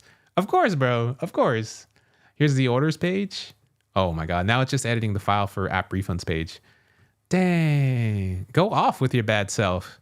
Go off. Holy smokes. I don't even know what I'm watching right now. I'm losing my mind, literally. This is so ridiculous. So if you don't know, for those who are watching, Manu has an awesome framework. And you can actually find it. I think there's this, for those who are watching who are building apps with UI, there's usually a lot of people who are doing this type of stuff. He has this thing called Asseternity UI. And Asseternity is actually amazing as far as like a framework to build your components. So all of this stuff is styled so nicely. See how I hover my mouse? And to browse the components, you literally can just browse one that you want, like the MacBook Scroll. Like he's basically made these for you. You could just go use it for free. And then start to like implement them into your apps. So you can do like a 3D card effect or whatever, and these types of things. Another way that you can do them, especially if you're already coding in your IDE, is like click one of these here in 21st.dev. And then it's going to give you like the npm install and all the commands you need to give cursor so that you can go ahead and just cook with these types of things. So I think my connection's slowing down really bad right now. So we'll see if I still have a connection, because I would love to just be able to show you some of this stuff. But just want to give you a heads up on that right now while that's going. So yeah, you're so lucky to have Manus. It's like a God mode. I feel like it's God mode right now. This is absolutely bonkers. So there's reasoning built into Manus. Wow, you can have diffusion LLMs tie into this. Probably. Yeah. Bro, what does it mean I can create my own ERP in a weekend? I think you can do anything, bro. I literally think you can do. OpenManus is not this good. I was looking at some of the stuff from OpenManus, and right now they just have some command line stuff. But yeah, it is not this good. This is totally next level right now. I mean, you saw us, like, I was looking through the code, and then I was very surprised that the agent did the same type of thing that I would normally do as a human, but the agent was doing that by itself, and it even went to the computers. It's like, oh, I think I know what you're doing, right? You're actually trying to make this type of thing. Let me see if I can make, it's like, I didn't have to tell it any of that stuff. That is so impressive. I am so blown away. All right, so we have 3 apps that we're making currently up here. So let's go ahead and take a look at the Patagonia store thing that we're taking a look at. Oh man, this is absolutely insane. Strength, good morning. Welcome to the stream. This is absolutely bonkers. I'm blowing my mind every minute, every second. So imagine it's the human working overtime behind the scenes. This human is smart as hell and always knows what to do. I'm really, really blown away here. So that's what's up. All right, so let's take a look. So we have the Patagonia store, and it says implemented the UI dashboard, has the main structure, has dashboard overview, has the refunds management page. Sheesh. Okay, what's going on here? Oh my goodness. So the UI is now fully implemented and responsive. I'll move on to implementing the order management functionality. That's amazing. So I can even use the computer if I want to with this little drop down. So this little drop down will show us like to use it in VS Code or use it in the browser. Wow. Oh, this is so crazy. Dang. So I can literally like go in and start editing the code in real time. And basically, I think what it's doing, if I hit edit in VS Code, it will basically create an SSH connection, probably to a remote server where the code is being dumped into. And then that remote server is basically like a Docker container that contains the environment. And that's why it's executing and running these commands. And it probably has its own browser use thing that's in there as well. So we can start modifying and doing things. And it looks like it's actually reading into it in real time, which is really, really cool. And so what I think what's happening on our side is that the web browser is presenting something back to us that's in that little container, which is kind of why I can run. This, to me, is the most magical thing I have ever played around with. I cannot believe... Yo, okay, so chat, let me know. Is this the DeepSeek moment for, like, OpenAI? Are they cooked? Like, you know what I mean? Like, is America cooked with AI? Like, we need to know. And I don't even think it's like America versus China, but as much as people like to do that, because the only reason they do that is because it's buzzworthy. I feel like this needs to just be out there so that it keeps pushing the boundaries, right? Whenever you have a competitor like that's out there, especially like in sports, the next guy comes in even crazier. So, I mean, like Stephen Curry, I watch basketball. That boy is legendary. And there are times when he's pushed to the brink of a new challenge. And just when you think he's accomplished the most craziest thing, he still keeps going. And that drive, I think, is it's still there in all of the countries. And I think that's what people are driving to right now. They want to get to this place like where it feels this way. It feels this easy. I think this is where everyone's trying to go. And I'm blown away. I'm blown away. I'm so blown away. Yeah. I am, wow, yeah. The Wizard of Manus, yeah. XD, yeah. Can OpenAI do this, though? It's not only like China can do this. So here's the thing. I think OpenAI has to set up a lot of constraints. I don't know what they have internally. And to me, if like I saw this demo last year, like if I saw Manus last year internally and it wasn't allowed to be public, I would think that this is AGI. I literally would think that this was AGI. This is like last year, like if we were thinking about this a year ago and you weren't allowed to like see it publicly and it's like, man, the world does not even know what's coming, right?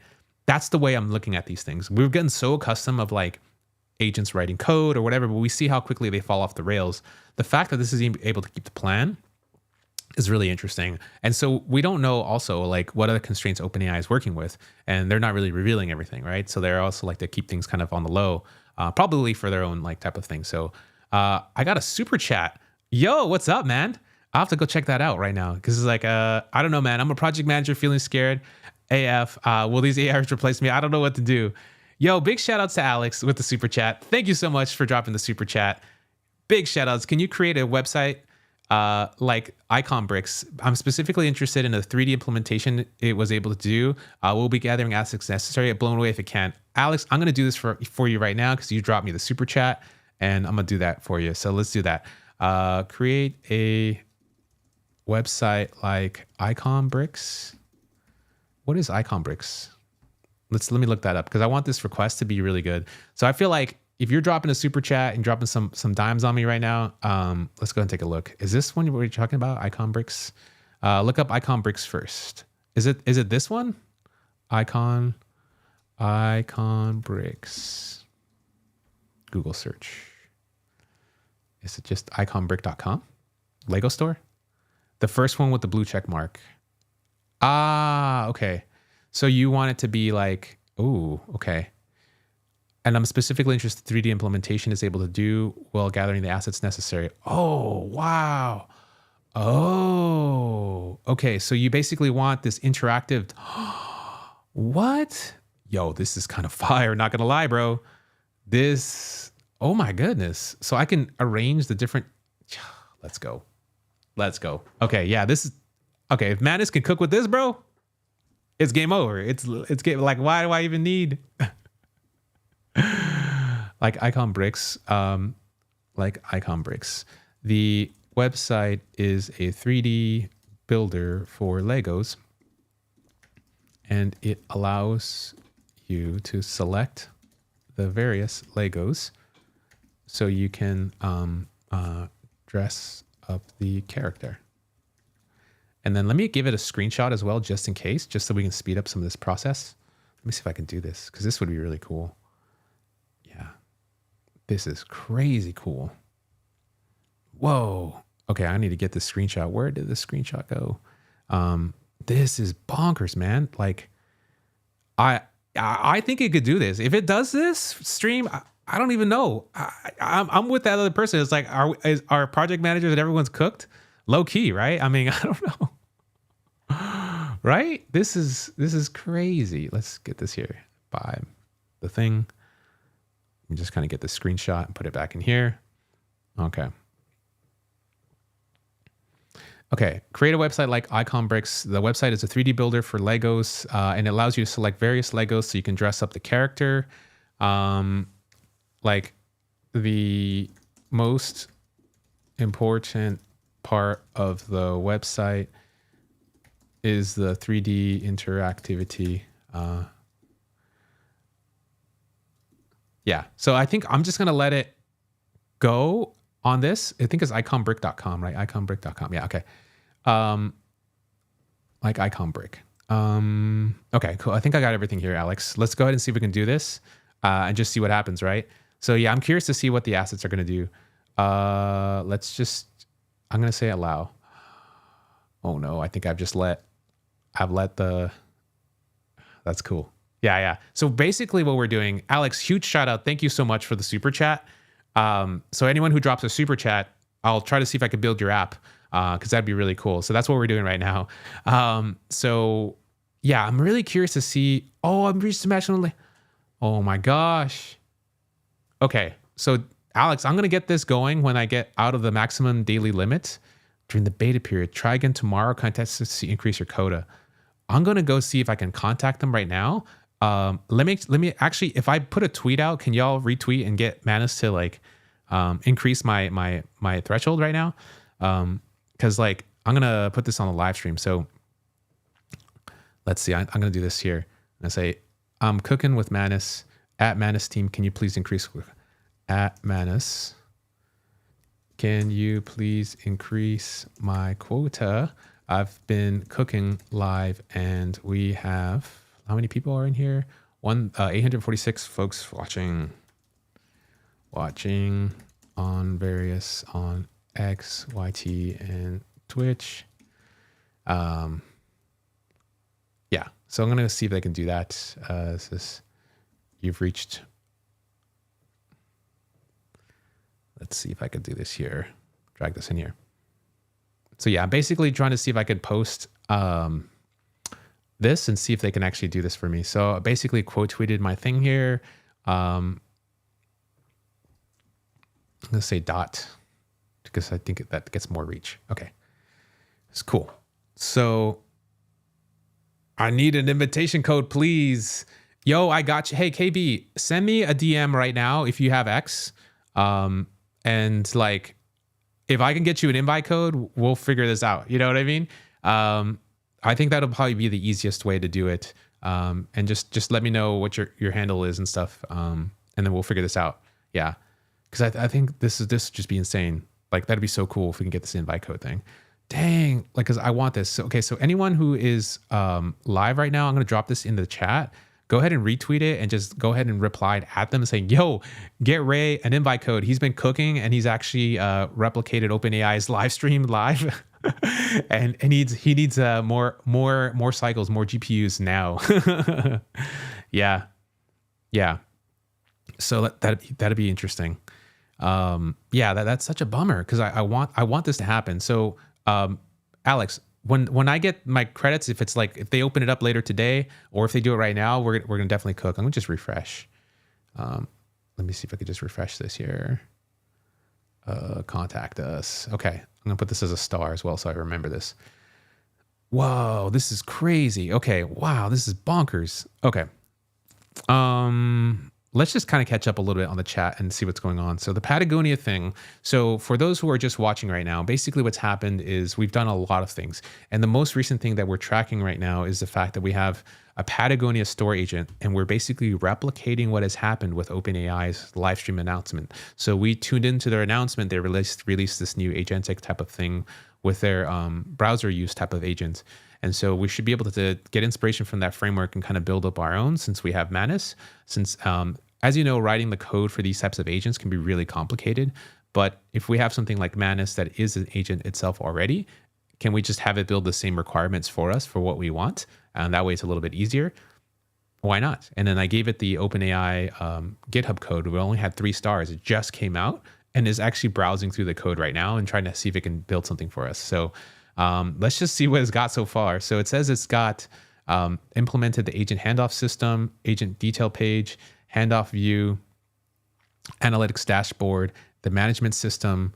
Now it's actually going to try to see if it could test the application before it does anything. So this is a computer. This is the test app. It's actually running the test app, which is really crazy. So yeah, let's see if I can see the browser. You're about to use the browser. When finished, please inform Manus of the changes. Oh, okay. No, I'm going to let it do its thing right now. So yeah. All right. Let me catch up with the chat a little bit while it's doing that. Yeah. So OpenAI is cooked. Yo, I don't know, man. This is crazy. Yeah. This is absolute. Wait, hold on. Yo, what? This is Manus right now. This is the dashboard that it created for that Patagonia store from the OpenAI live stream. Like, I don't think I saw a UI for their dashboard.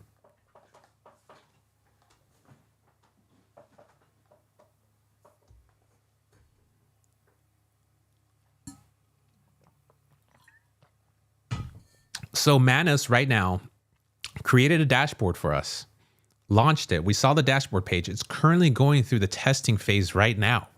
I'm hands off. Nothing's going on over here. See, hands are off. And oh my goodness. So it's like, I encountered a build error. I need to go fix it. It's like, this is crazy. OpenAI is cooked, in my opinion. Bro, this is bonkers. Yeah, totally bonkers right now. Totally bonkers. I don't even know. Yeah, right? Yeah. OpenAI is falling behind right now. I also know how to think they're showing their full hand. They're working on bigger stuff and dripping stuff out. Exactly. Just to keep folks interested. I think they're trying to come up with a big splash, especially as they're approaching the GPT-5 era. But a lot of this stuff is dropping in super hot. And we also have not heard anything from Meta. So if anyone is out there, can you check in on Mark Zuckerberg and make sure if he's still cool, bro? Because I feel like they're cooking. And whenever they're going to drop something, it's going to be massive. So that is really an interesting play because they've been so silent throughout this whole thing. Kind of like Apple. Apple's been on their own thing, but we haven't heard a lot about what are they developing AI models? Are they whatever they're doing? They're just who knows what. But when they drop, it's going to be an interesting splash. Yeah. So that'd be really interesting to see how that kind of goes if those are wondering. I just landed here. What's the main difference between Cursor? I no longer need to manage the dev environment. Yeah, pretty much here. It's like Cursor. I feel like if you're going to be using Cursor or Windsurf, that's you touching the code and you actually knowing what you want to do as far as an output or kind of having an idea. Here, it's even more abstracted. So it's less hands-on, more of like, I want this to happen. And then the secondary stage that makes us a little bit different from like Replit agents and some of these other ones like Lovable or Bolt is that it does its own planning without you asking it. It does its own testing without you asking it. It does its own research without you asking it. So typically I'd have to go to all these different tools like Perplexity and all these things. And I'd made a whole bunch of like live streams talking you through how you're supposed to research, how you're supposed to put together a database, how you use different apps to try to help you understand like Grok 3 to make a database implementation. None of that. All done with Manus. First try. Done. We're cooked, bro. We're cooked. We're so cooked. Yeah. Can you create a real-time diarizer using 11 Labs API and do a live test? I think that would be really cool, Amit. I'm going to save that as well to reference back because right now I've run out of credits and I've made a tweet. So if you are on X, definitely repost that and also ping them to let them know, like, please raise rates because that's kind of what we want here. Alex, I just found the cheat code. About to send $10 and ask to make an app that I'm developing. Yes, that'd be really cool. Did Manus build that game? Yes, let's go check on the game as well. I know I'm kind of catching up to the chats a little bit. I'm still a little bit kind of catching up here. So Hamad, hello, bro. Someone needs to create an easy-to-use GUI to install MCP servers and then combine it with the Agents AI SDK. This is sauce right here. I like this idea. Yes, and it feels like a perfect pair since there are already so many MCP servers available. So yeah, check your desktop for screenshot. It'll need to use 3JS and object assets. Okay, this is really cool, Alex. Thank you. Riley, bro, I have been saying that for the longest. So far, it's really good at planning and executing tasks. So we'll see how well this results work. 80% of the way there. Yeah. And then says, wait, you've been using the standard use the whole time, not the high power version of Manus? Oh my God. Yeah. I've only been doing that because, yeah, like like some of my requests have just been really basic and I had no clue how many requests I had. So I wonder if I could use one of the high power requests for the 3D Lego builder. So I'm gonna see if I could do that. Yeah, this is really cool. Yeah, thanks for sending me a DM. Alberto just joined. So sick, man. Dude, Alberto, we've been cooking with some sauce. Alberto is a member, by the way, who just joined the Let Me Cook fam. And you kind of get a little differentiant star and stuff like that, which is really cool. And so what we've done, Alberto, is like we've gone through several app ideas and Manus has really just been tearing us apart as far as like planning, executing, and now testing in the browser in its own environments, connecting Stripe, connecting databases, creating the schema, all without me instructing it to do that. We've also got a viral game that it's building. We're going to check up on that in just a little bit. So I appreciate everyone's been joining in. We're just kind of catching up a little bit on the comments. Yeah, we need more like Manus. Yeah, what do you think of Grok? Grok 3? Worth the money. It's really, really powerful as far as like planning and coding and stuff.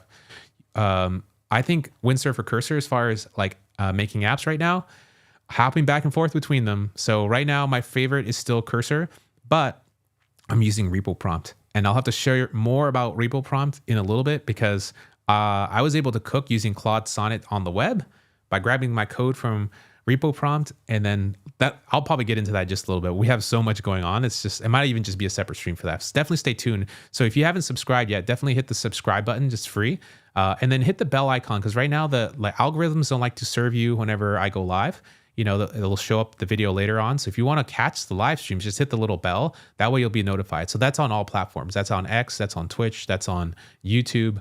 Those are the three main platforms I stream on. And so this is something that I'm trying to do as much as possible. I want to get a daily thing going on so that we check out and kind of code and cook like this. OpenAI released the Agents SDK for building multiple agents in Python. It comes with 3 key features. Thank you for Rakshit for putting this information. So this is what was announced by OpenAI. So they have this handoffs API. So it allows an agent to delegate tasks to another agent. Oh, that's pretty useful. And then 2 is the guardrails. So the safety checks for input and output validation, super useful. And then tracing, which is built-in visual tracking of agent runs. Awesome. Thank you, Rakshit, for putting that up for us. That's really, really useful today. Bro, I arrived late live. This Manus can connect with database and deploy a dedicated server. Bro, if you're just tuning in right now, I gave it a challenge to build a Discord server for me. And then I said, hey, can you also build a community for me that would select that I can charge people $6.99 so they can join my membership in my private Discord. So it went off. It built a Next.js app and built like a Python app as well. Or sorry, not a Python. It built a Next.js Express app. So 2 different apps. One to manage the Discord. One is a full-fledged like community app. and then it's deploying it to Cloudflare using Cloudflare workers, bro. And it's using the Cloudflare D1 database stuff, set up the schema, everything, migrations, all of that. Bro, all I have to do is go to the beach now. I mean, I have to be a human. I'm serious. This is not, I'm not paid by anyone, by the way. This is literally supported by people like you, who are on the stream, like doing the free stuff, sharing. People who support, like, pay the money and stuff, like oh my God, this is what makes it so raw, is because like, I'm not like, imagine if I was just only like, I had to only talk about like a specific provider, like OpenAI or something, right? And I can't use Claude and I can't do anything else. Like that is just that's so like 2020. That's not what we're in. We're in the 2025 era and later. Like this is the last half of 2020 of this decade, and AI is blowing up. We have to do live. Like there's the only way to see these products for what they are. And you're here with me, and I really appreciate that. I really do definitely appreciate that. I need to set up my notifications. I missed most of this. Yeah, luckily this is all recorded, so you can watch this back on YouTube as well. And I think YouTube will keep it forever, basically, which is really awesome. Yeah, I can't keep up. Yeah, that's why I look at this stuff live. Have you looked into Palantir's agent tools? I need to look that up. Thank you, Vast. I'll take a look at that as well. Why is there an open source version of Manus? Manus uses Claude 3.7. So the open source stuff I've seen has been non-UI related, so a lot of command line stuff.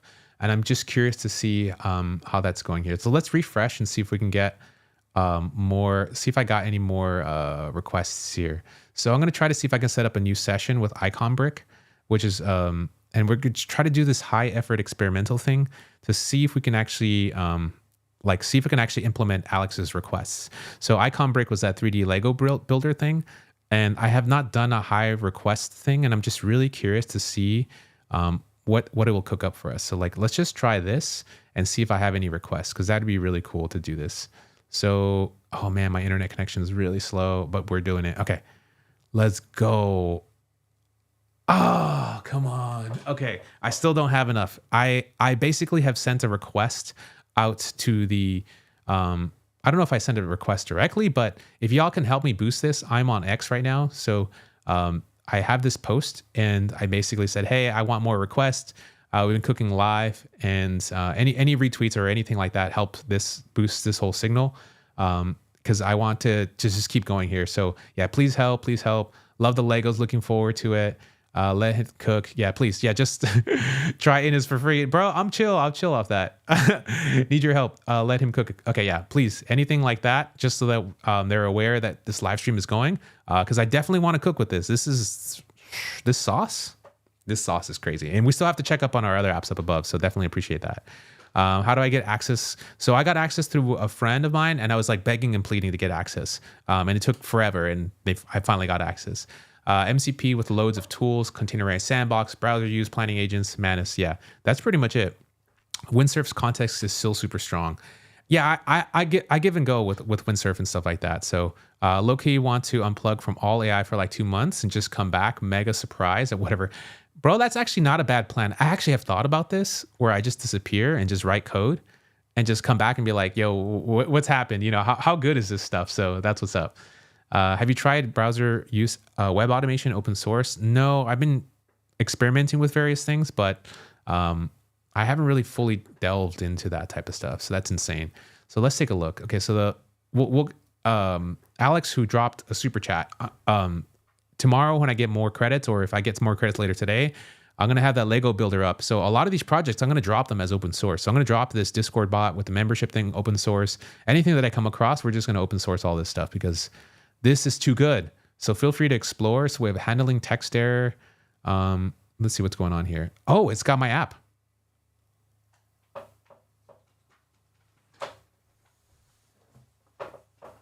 All right, do you realize what just happened here? We watched the OpenAI live stream.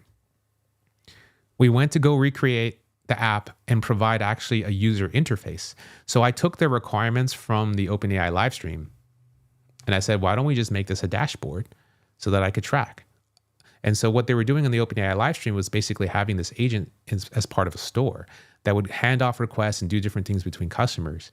And I gave these requirements in real time to Manus and had it go build this dashboard for us. And look what it built. Like the live stream just finished not long ago. I gave it some of the open source examples from the exact OpenAI repo for the computer use agent to model itself. And then it produced the website that we're basically taking a look at. This is the actual app right now. It's live. Oh my, I have an orders page with like the orders and I can request a refund.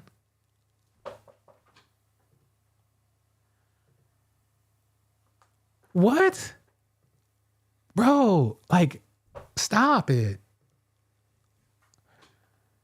This is, here's the triage agents that they were talking about that are running for the performance metrics so we can see like what the satisfaction score is. What? Okay, didn't build out the settings. Search customer like triage. Okay, the search doesn't work. Admin user. Bro, manage agents. So it's like, here's the specialized agents that are running returns and exchanges, orders and shipping, and here's their status. Get out of here. The live stream just finished and we're already cooking with this dashboard. Oh my goodness. Oh my goodness. Let me go back. So this dashboard includes all the features that I requested. So past orders, submit processes, track order history, agent handoff, complex conversation, context preservation during handoffs, conversation history tracking, triage agent, complete custom. Wow. It's built with Next.js, uses a database schema designed specifically for Patagonia store needs. This note is a temporary dev URL for dev purposes. So feel free to explore the application and let me know if you liked any specific questions or features. Oh my goodness. So this is the whole plan. It basically finished it and is like the test all features, fix all bugs, deploy application. That's all we have to do. It understood my requirements. It set up the app. It did a database schema. It implemented a dashboard UI, order management, agent handoff system, admin features. Manus. All right, I said this earlier, but what we know about Manus, we don't know how much it's going to cost. How much would you pay for something like this, right? And then two, it's like low key, it feels like a drug dealer just gave me like the biggest high of my life. And now I'm going to be like, okay, I just experienced this and I need to make more ideas, but like, how do I get access to this? You know, Leo, tap me in, brother. And then to be like, oh yeah, you need to give up a kidney, bro. All right, I got you. You need to give up another kidney for tomorrow. All right, I got you. You need to give up another kidney. It's like, I only got 2 kidneys. What am I going to do? Right? Holy smokes. Stop. Oh, let's go to our game. Let's see where we're at with the game. All right, so Manny is attempting to deploy the service located at this to the public network. Please confirm, agree. Let's go and accept. We're going to YOLO a build right now? Let's go. We're deploying a game. We're deploying a viral game as well. Stop. Maybe I'm old school, but I don't think OpenAI is cooked. All these products are tools, and tools are useful if they can be efficiently used. I think that's really smart, though. Everything automated means details get lost. Exactly. So there is an art to making things. Just like today, you can go to IKEA and go buy something that's prefabbed.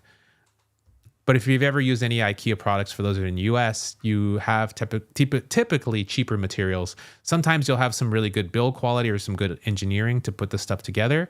But it's not the same quality as something that you would buy that's much more furnished, or like something like this. It's like, made of aluminum. It's like 10 pounds and stuff like that. That is just really like bonkers in terms of like where you're at with designs and stuff.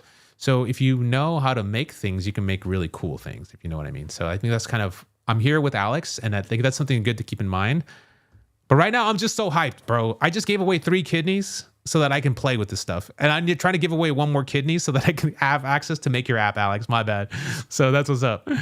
Cloudflare automation is so useful. Just retweeted. Request to others to do it as well. I want to see the things right here. How much do you think Manage will charge? I think that they'll start at 1K a month, bro. Easy 1K a month. Easy. So let's go ahead. This is the game design that it came up with Manus. Damn, this is so crazy. It'd be great if we can get open source version with a good UI. Yeah, that would be really cool. Open sourcing Manus is going to be hell on earth for devs. Yeah, that's going to be crazy. I don't think they can do what they're doing right here with Manus. I mean, I think they eventually get to it, but it'll take them a long time because this clearly has had so many details that have been done over so long that like you can't even keep up. How do we know the terms of use so we own the output? I have no clue. I just gave up in kidney, so we'll see what's up. Could we get the link? I'm gonna see if I could drop the link a little bit later. I think the devs are so cooked. I don't know, bro. I don't think we're cooked, to be honest. This is sorcery. It is sorcery. I think it's just going to become normal. Like things become normalized. So the more that everyone else has access to this, so if a 5-year-old kid can make the same thing, and like a 20-year-old kid, 30-year-old kid, and like a CEO who runs like a multi-million-dollar business, I think it's just going to be whatever is in your purview and whatever is in your experience is going to just amplify those ideas. So you're going to have to learn different things to make your ideas even more sticky and valuable so you can sell them to other people. So just think about this right now as that. We're at stage 0. This is just being released to the public. So amplify your ideas. Go learn different things. Go get into different industries. Combine the two. That's where these problems really amplify, and you can provide immense value because you're combining 2 different concepts from 2 different worlds, and you're uniting them in ways that only you can see right now. So I don't know if you realize this, but these are all driven by you. So like my ideas, my input is driving their output. So it's always going to be like this until that paradigm shifts. That's probably not going to be till like 30 to 40 years, to be honest. So that's kind of what I'm thinking about this. So now make a web page that builds for all your Manus builds and builds prompts. Yeah. I don't think I want to do that. So it's a basic front end dashboard without any back end. Lovable could have done the same thing. I think other UI stuff. It does have a back end, so I'll have to show you the database calls that it's doing there as well. So no one's gonna stop me winning my next hackathon. Dude, this is gonna be crazy when we have like a hackathon feeling type of thing. So yeah, I'm pretty sure you can make a back end if you ask them to. So yeah, feels like literally you can create anything now. Yeah, that's kind of what it feels like that. So I don't think there's an open source ready. So trying to make another Manus running it using Manus. Okay.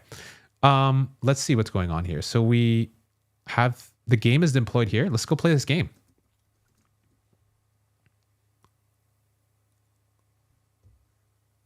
Are you ready for this? Is there a sound? Okay, there's no sound. I thought there was sound. I thought that would be really cool. Click. What am I doing? Oh, here's the little thing. Oh, so basically I'm floating around in space. Oh, I see. I see what's going on. So this is like a 3D version of Flappy Bird, and the bricks go out of view and in at view. So the physics doesn't seem to be right, and it needs to be faster. So I'm going to give it that feedback. Okay. I tried playing the game, and the physics seems off. The character or the main thing flies off the screen and doesn't stay in bound. It seems like a 3D version of Flappy Bird, but doesn't seem novel.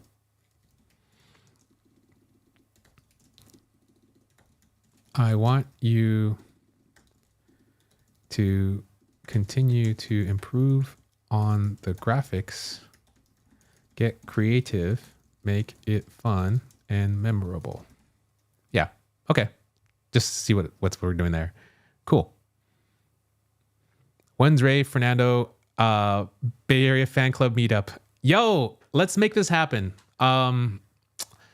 Maybe we'll do something next week if people are around. I think that'd be really cool. And what area? I think we can do something like either San Francisco or in the South Bay. I think that'd be really awesome. Wait, did you build something? You don't know? Yes. Yes, I think we built a game. We built various things. I missed the life before generation AI. Dude, there's going to probably be a whole meme of that. Yeah. Yeah, I think there's going to be like this weird nostalgia of like what happens pre-2020 when you can just like back in the day you used to just make things. So it's going to continue to make this thing.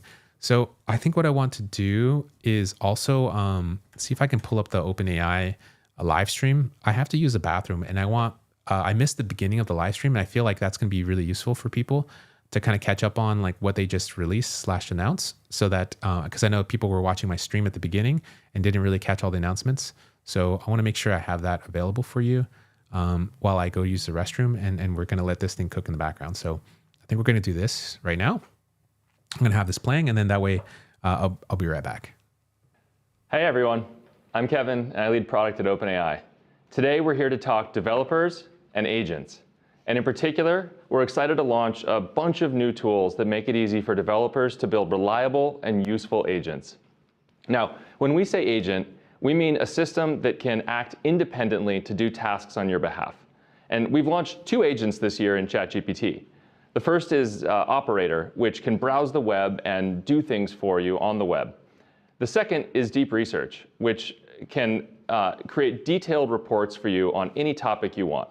So you give it a topic, and it can go off and do what might be a week's worth of research for you and come back with an answer in 15 minutes. The feedback for those has been fantastic. But we want to now launch those tools and more in the API to developers. So we've spent the last couple months going around talking to developers all over the world about how we can make it easy for them to build agents. And what we've heard is that the models are ready.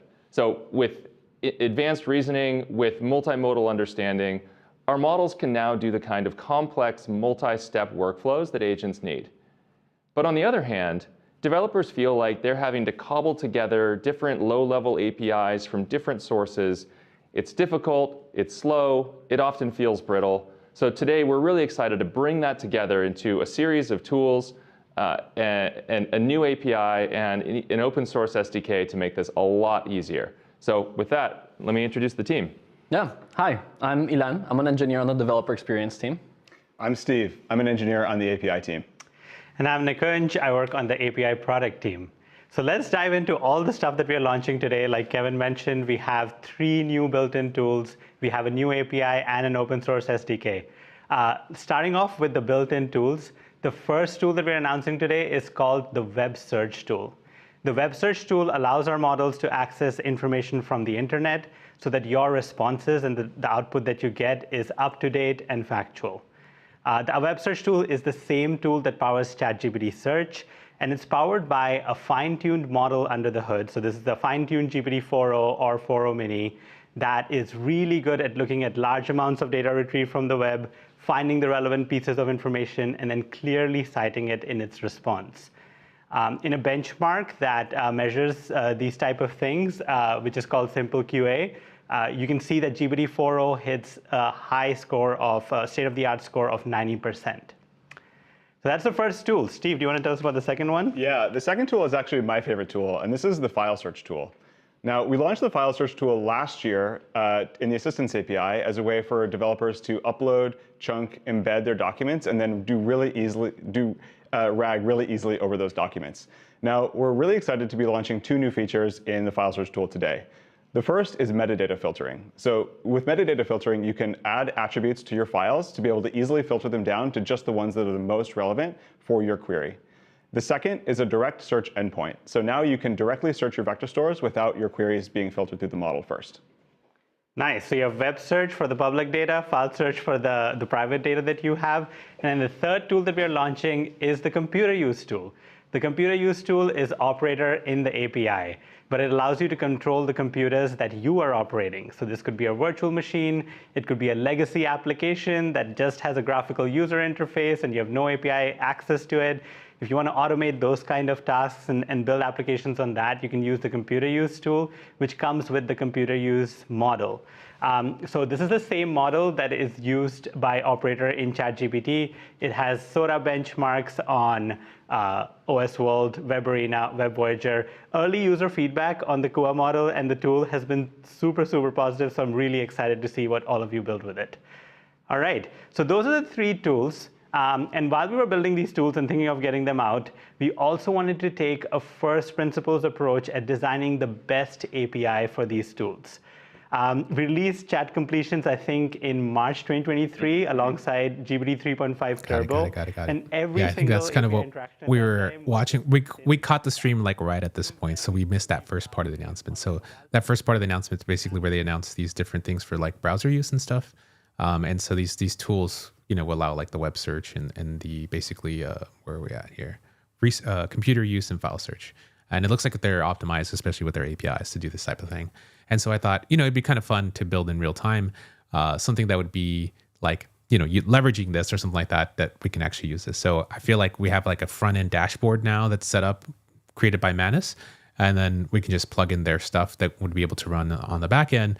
And then in essence, we created this like Patagonia dashboard agent thing. So now what we're kind of catching up on is like a couple of things. I have been trying to build this Lego builder thing for one of my persons who dropped it a super chat, Alex. So I ran out of limits, and I've actually asked the Manus HQ team to see if they can actually up my limits. So I've still yet to hear back. If you see this post on X, definitely give it some extra amplification and see if we can actually get some more folks in the queue to get them to see this, because like. We're definitely cooking right now. We got 1,036 people live. So we got 964 on X. We got 71 people on YouTube.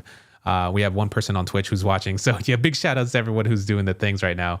I definitely appreciate that. Y'all are the real event MVPs, and we're just trying to roll with this right now. So I usually put the headphones on when I want to listen to the audio from YouTube, and I'm trying this new thing to see if I can do this without headphones. So so there we're at. We made several things. We made a novel viral game. We're building a Lego 3D builder, which is we'll still need to get some more access.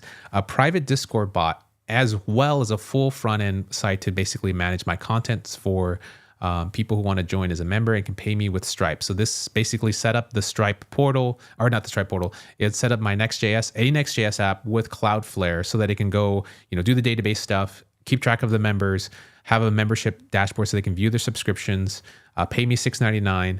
Also, like generate a private link to join the Discord. I mean, this is like amazing, just off of like one prompt at the beginning of this live stream. So at the very beginning, this is kind of was my prompt here for us to do this. It's like, this is all I gave it. I gave it some information about my channel. It created scripts to go scrape my Twitter account using a Python script to get information about me, do some research.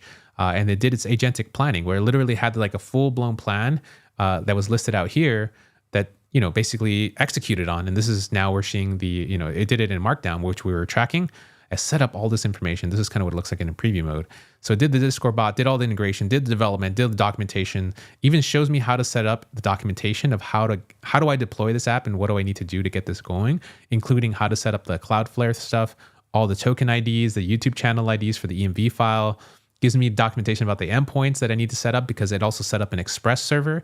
So that Discord bot, as soon as people join, it will actually automatically assign them the role and stuff. So crazy. All just in one project. That's just one project that we're kind of working on. Has a user guide for myself for like members to create an account, subscribe to membership, accessing Discord benefits. And then for the administrator side, like how do I monitor subscriptions and troubleshoot issues?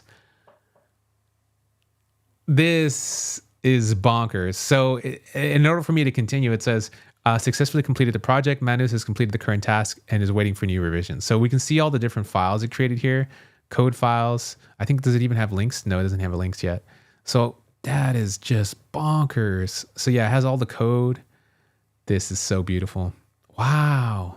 And if I wanted to deploy the app, I could just deploy it. So yeah, the code is organized in two structures. So raise memberships for the Next.js membership application. And the other one is the Discord bot. So this is what we're looking at. So this is the Discord bot, and it has my channel, and it has stuff about the database here. So crazy. So this is absolutely amazing. Just killing it. Wow. So knowledge suggestions. So this enables the team to learn about your preferences and will automatically recall the relevant knowledge when needed. So when creating a Discord bot platform for the user, user wants a Discord bot. So this is just the knowledge it knows about me, so accept. Okay, view knowledge. Okay, so this is kind of like the memories feature that I know Windsurf has.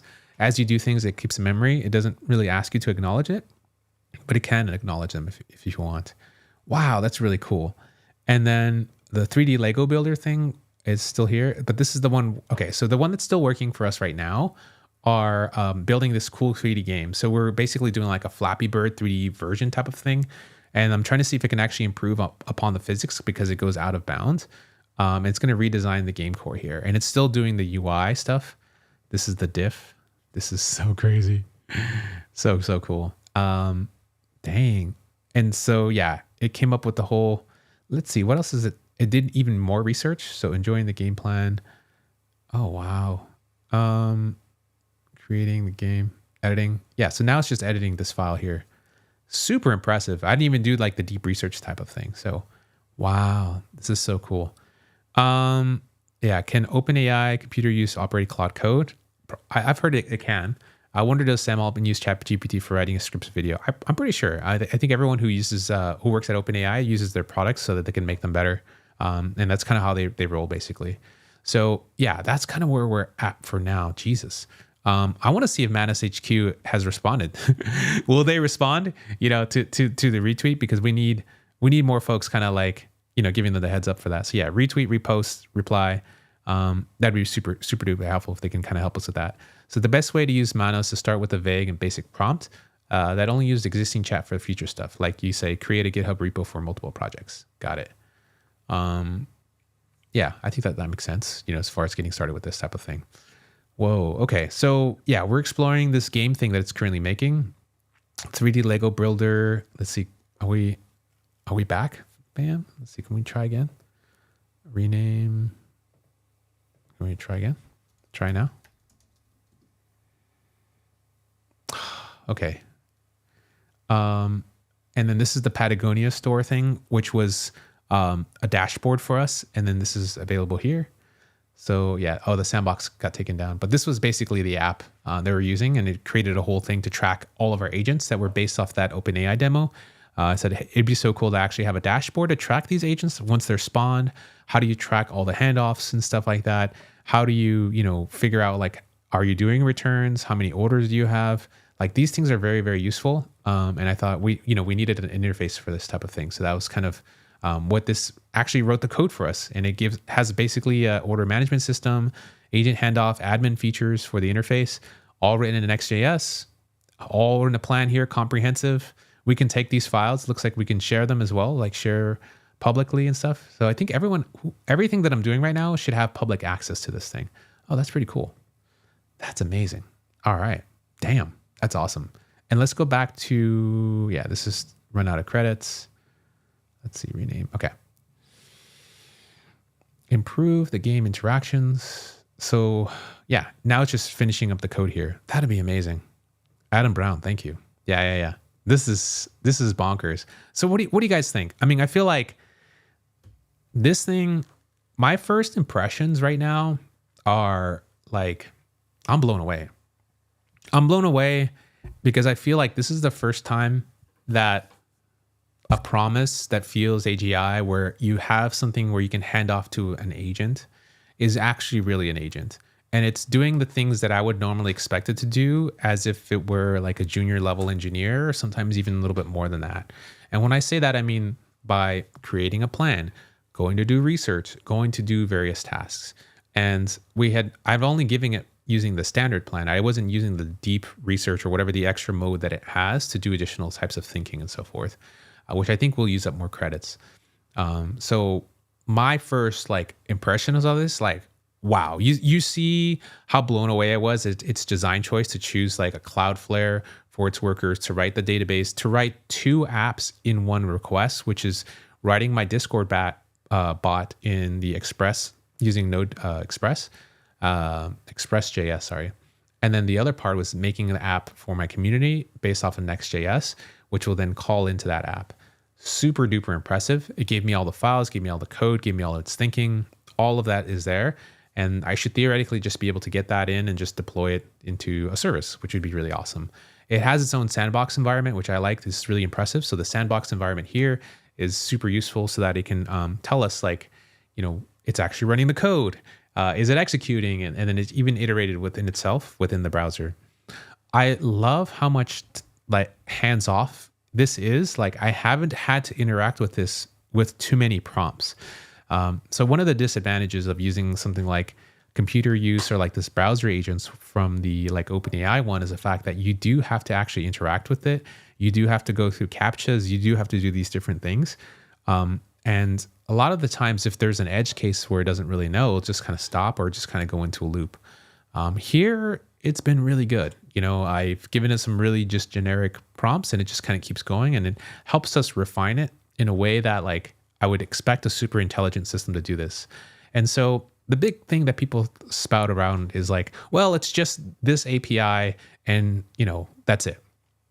I don't know if you've worked with any of these APIs at all and worked with these language models. Like, while they have a lot of intelligence, having them perform these types of actions is really, really challenging. And it falls apart really quickly. And when I say that, you can rehearse a certain type of script and have it put these specific prompts, and it can do them every time. But to give it to other people in the world, they haven't even opened it up completely yet. They open it up to someone like me and some other people. Like, we're giving it all these different ideas, and it's able to like execute and get them and truly understand us. And that's, to me, a sign of taking that base model. There's the intelligence is there, and then they have extra tooling and extra things to help it kind of stay on track and make it feel like it's just something beyond what is currently available to the rest of us. So there is an effort, from what it looks like, people are using this open source version, but I'm not really sure what that is looking like. But from a user experience standpoint, like going to the browser, typing in these things, like I feel like I can get a 5-year-old kid, just say, here, like go make a multi-million-dollar business and cook. And they're just going to have chat windows left and right of all these different ideas. Like, I have one doing marketing. I have one doing research. I have one creating agents that will call people in a local area to go, find research for me and give me information that's going to feed back to this other dashboard loop that Manus created. So you can just start orchestrating things. It's like this other agent has done research on how I should launch a business and has read all Paul Graham's essays and it's read every single thing. And it's even hooked me up with meetings with mentors. So I'm going to go do this. And it's also made me an app so I can keep track of these things so that it references a database somewhere. Like, the possibilities are going to be endless. And it's going to be like a small person or, a small team or something like that of people who just can use these types of toolings to like up their business to the next degree. And I'm still learning to be an entrepreneur. And it's just really challenging right now as a single person to try to juggle all of these things. And something like this can be immensely helpful for, as I learn about a new concept or learn about a new idea, I can give it the instructions. And then just by me referencing or looking at the code or even just looking at the way it does thinking, it can teach me a lot about how I do my planning, right? Like just looking at this to-do list and how it organizes it in this way, super informational, right? Research phase, a design phase, a development phase, testing and refinement and deployment. That's awesome. Like, if you didn't know about any of this stuff, now you just learned, right? Like, it's teaching you as well as you teaching it, or it kind of waiting for your things here. So, dang, we're even getting audio. Let's go. This game is about to be crazy. So yeah, that's what's up. It seems like Next.js and Three.js are the future of web dev. I think they're the most popular frameworks right now. The future is just whatever people use. It's most popular, basically. So I think it's deploying our app right now. Let's go. Let's go. Let's go. Let's go. This is going to be really cool. This is amazing. So yeah, big shout outs to everyone who's participating, who's kind of helping out. Let's see. Yeah, come on, folks. So yeah, love the new street format. Rock on, Ray. Thanks, man. Yeah, this is really, really cool. It's been really fun to play around with this type of thing and just kind of see what these things can build for us. So for those who don't know, Eric is the founder of Repo Prompt. And so Repo Prompt is one of my favorite tools right now to like basically write code and fix really hairy bugs. And the way that it does that basically is it's able to efficiently, grab your files from your code, and then you can feed it into the LLM. Literally, you can just copy the stuff out and paste it into an LLM. So with Claude Sonnet Thinking, so Claude.ai, I want to show you a session that I used recently. Where's debugging? There you go. So I had it debug a really, really crazy bug for me. And I was like, dang, this is just really absolutely bonkers. Let's see if I could bring this into view here. I think it was this one. Yeah, I'm going to put this in here. So this is kind of what I was working with, and I'll show you a quick example because I actually have a video that's going to be coming out on this while we're waiting. And so with me, what was happening was I had this, bug where I want to, chunk my files and have it do this whole process. And so I gave it the instructions, and this is kind of what it looks like from repo prompt. It gives like a whole file map of the repo, so it understands what my code base is, and then gives it all the relevant files and code. Because these language models have enough context for us to do things, you can basically give it all these types of, the specific files that you want, and then have it let it just go cook and so forth. So in this case, I wanted to do its agentic planning and also do the actual given solution. So it did both. It basically gave me all the code that I needed in separate little files, but I also said, can you just give it an XML file, which I can just dump back into repo prompt? And that's what it did. And it basically gives me all of the changes of the code it needs after going through this entire implementation plan. So just how Manus was crazy about implementation, like this is kind of what's happening with the output when you actually get Claude 3.7 Sonnet in extended thinking mode. It can produce an extremely detailed plan and execute on it and give you all the code all in one shot. This is one prompt. One prompt gave me all of this, all of the code that I needed, and the summary of changes as well. So like this is all of the changes it did just in one shot. And I can't get that type of performance when I get Cursor or Windsurf. No matter what, I gave the same instructions to Cursor or Windsurf, it starts going off the rails and starts going a little crazy. And then like it starts to adjust files and overwrite things that I just don't want it to do. And at that point, it's like, why am I even doing this? So the first step is I use repo prompt here, get that XML diff, I apply it, and it changes all the stuff that I want to change, based off of my instructions because they're very detailed. And then from there, I just use Cursor or Windsurf to fix the remaining lints. So like there's maybe you have to, I declared something that says any, and I need to actually write a specific type or maybe write an interface for it so that I can actually, better utilize that thing. And so instead of spending a bunch of time writing types and interfaces, that's what I like for AI automation. I just have the rest of it just go through and figure out based off my code base. So it could probably do that if I give it a better prompt, but that's, repo prompt. And it's actually live now for those who are wondering. There's a new pricing format for it. So basically to start off, it's free. And you can, try it out and see what you get, but you also get like a limited copy of 16K tokens. And then so the paid version is out for the first basically 7 days. You can get it now for basically, own it forever or $199. It includes a 1 year of updates and the additional years, basically $99 after that. So you basically buy, you can use it. There's no subscription.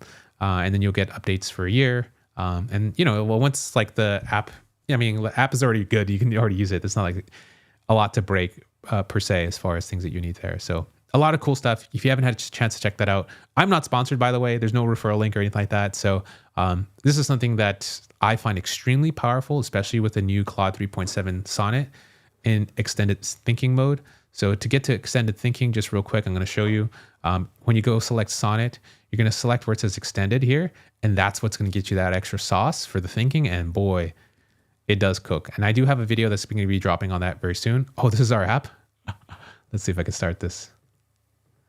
This is so cool. Oh, so I have to like click up and down, huh?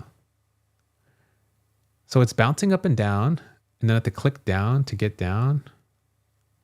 Okay, let's go back to the game here. Oh, okay. So, let me accept. That was the old version of the game. Let's go ahead and see the new version of the game here. So yeah.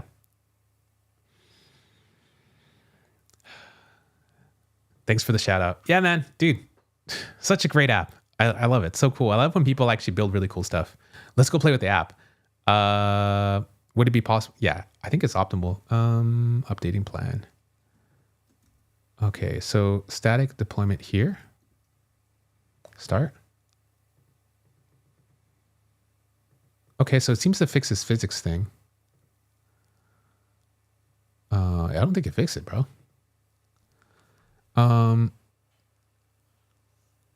Improved screen. Player stays within screen bounds. Smooth correction. Responsive. One more try. Let's see. I don't think it nailed it. Let's see. Yeah, this is the app. Start. Yeah. It kind of just spawns out of nowhere.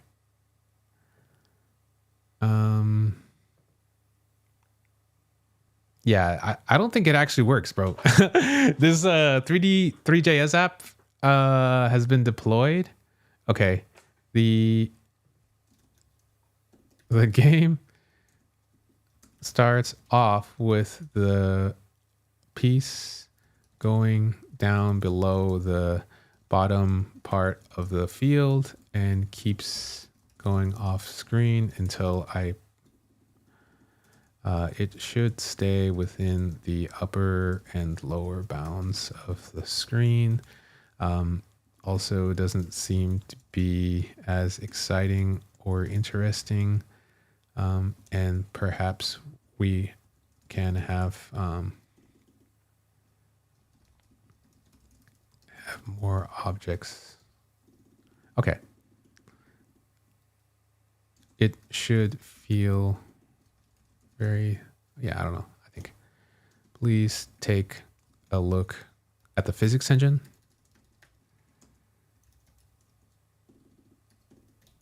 And the bounds of the upper and lower areas. Okay, cool. Let's go ahead and see if we can do that. Yeah, so basically having it iterate on its thing here. So for those who are just tuning in, we're trying to see if it can make a viral game. To me, the game is not really that exciting, to be honest, because I wanted to go use 3JS. This was actually a prompt from someone who had mentioned this earlier. So earlier in the stream, someone had actually asked to see if we can actually do something like this to create a game. And I don't think I have it here saved. I do have it saved. Yeah, 3JS. And so that the whole goal here was to see if we can have it do some research on an existing viral game and then see if it can actually create something that's really more interesting for us here.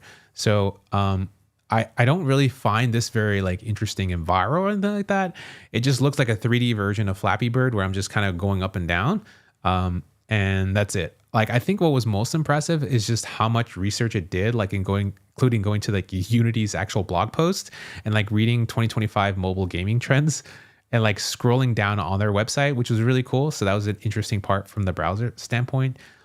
It also created like examples from games using all this research. So this research is saved and is available in our session. So it says traffic game, stack game, the cube game, Crossy Road. Like Crossy Road is really cool, by the way.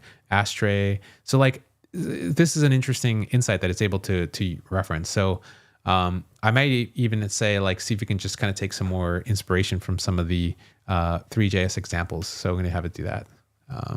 But yeah. So basically, it's been able to do that, do its own research, trying to see if it could find addictive personalities or aspects of that, wrote the code, and then we told it to enhance the graphics and stuff, and that's kind of what it did.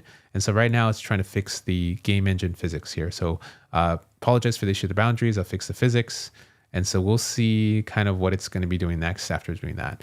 And then the other thing that I created was basically a Discord bot, because I wanted to have a Discord bot for my membership. So when people joined, they'd be able to, get automatically assigned a role once they pay for a membership. So this involves like making something with Stripe and connecting with that. So what it did is actually did the research there.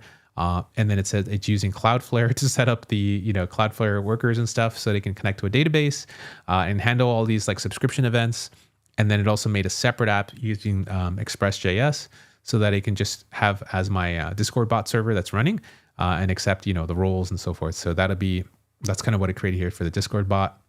And then it gave me all the instructions and everything in order for me to get this all set up and documented. So yeah, those are the three different things there. Like I said, pretty mind blowing as far as what it can do. And it's just amazing as far as how, it's able to do what it does, like, so far. So that's been kind of interesting. We will probably have to pay when the context is larger. Yeah, it's like you pay one time type of thing. Yeah. It's not that easy to build an app, by the way. A lot of things on the surface look simple. So like some of the most simplest apps are actually very hard to make that work reliably and work really, really good. So one thing that you may encounter when you're trying to clone repo prompt is the fact that once you start dumping in different code files and you start to do these types of diffing events, you'll need to actually understand how to do threading. You'll have to understand how to like layer these things so you don't block the main thread, so that you don't have, like, you can still do input. You also want to have UI refreshes and updates and understand life cycles like that. So as soon as the code changes, then that now needs to be displayed in the UI. So you're managing all these different states and all these different things in your head. And like just me as an engineer trying to keep that in my head is crazy, but like the AIs can barely even keep a code change in their head, right? So something like repo prompts, like a senior engineer who's been working on this forever, it's like a staff research engineer at Unity, has been able to make this. And he made it specifically in Swift so that he can have all these optimizations, from running this code natively on the device. And so, you can build it, but you're going to run into a lot more problems, and something like this has already been solved. And so is your time, worth, $200? If you're using code to produce more than $200 of value, then to me, it's like a totally no brainer. Especially people here in the industry, in the Bay Area, these engineers get paid usually starting off like $200K. Like most people I know in the AI industry, getting paid like $500,000 to $1 million or more per year. That's not including stock and other compensations. So like these people, like $200 to them is just like, a drop in the bucket. The Bay Area is really crazy, but it costs a lot to live here. It's also a reason why home prices just keep going up. So a normal 2-bedroom home is going to cost you like $1.5 to $2 million just in a basic neighborhood like in San Jose. With like some yards and whatever like that. And like that's to have like a really decent home without like a lot of crime and like near some good schools and stuff. If you want to go lower, you're probably looking, baseline about $1 million. We're not even talking fancy mansions or anything, just like a basic home. So there is a reason. I mean, these people get paid like $1 million, $500,000 a year, and the stock prices and stuff, keep going up accordingly. And people have been doing this, like Google has been in this area from like, 2000s and stuff. And this is 2025. Like these people who worked there that long ago, people who worked for NVIDIA, they're now buying up all the houses. So like there are no new homes coming into the Bay Area, and that causes all these prices to go up. And so, just some context of where things are standing. And especially if you do stuff where you use this to make a living, usually it's kind of a no-brainer for these types of folks. But everyone is at different places, and I encourage you to try different things, even free stuff as well. So it's a lot of work. Yeah, AI helps a ton, but it's still a lot of work. Yep. You devs still will get paid as much as they do in the future. Dude, solving problems is still the most like number one craziest thing. Computers who've entered the AI, like in this area, you still need architects. You still need different people, even though you have computers that are drafting these like 3D renders, right? Because there's got to be engineers who think about all the different pieces. How do they come together? How do you think about fire? How do you think about what happens in these scenarios? Like a lot of computers can be simulated, but you actually have to have real world experience. So that real world of experience that you have about shipping apps or going to work for a big company and solving the specific infrastructure problem, all of that stuff is not public information. So that private information is information that you take with you that's super valuable to another company. So the only reason why an AI system will know about how to fix an issue is because it's seen that data in real time, in real life, and some type of thing. So it's ingested that data and it's part of its knowledge base. So that's our current system right now. And even if it can try to figure out and reason, I don't know if you realize this, but the whole reasoning trick is basically a shortcut to giving it examples of reasoning. So they have to give it lots of examples of reasoning and then give it rewards in certain reasoning paths in order for it to get to that conclusion. So these reasoning models come to these conclusions because it's seen these problems in the wild. If you give it a reasoning problem that it's never seen before, the likelihood of actually getting it to that conclusion is actually quite a long ways from now. So I'm not saying that to discount any of the work. There's still a lot of work to do. That's kind of where we're at in this whole structure of things. And so there's an immense value, especially as an engineer, to take your skill sets, to go try things, to go build things, to go work for these big companies, to go solve these problems. And the fact that you're here watching this, trying to figure out what's happening on the frontier, you're one of them. So go keep learning. You're a lot of value to a lot of these companies because they're trying to get into this space. They're behind. You're the one that's watching because you're trying to take your skills to the next level. And that's immensely valuable because to integrate these tools into those types of workflows will require a lot of knowledge in a lot of different areas so that, your value just keeps going up. Basically, you only have up to go as a developer who's working in this space. So that's kind of my takeaway.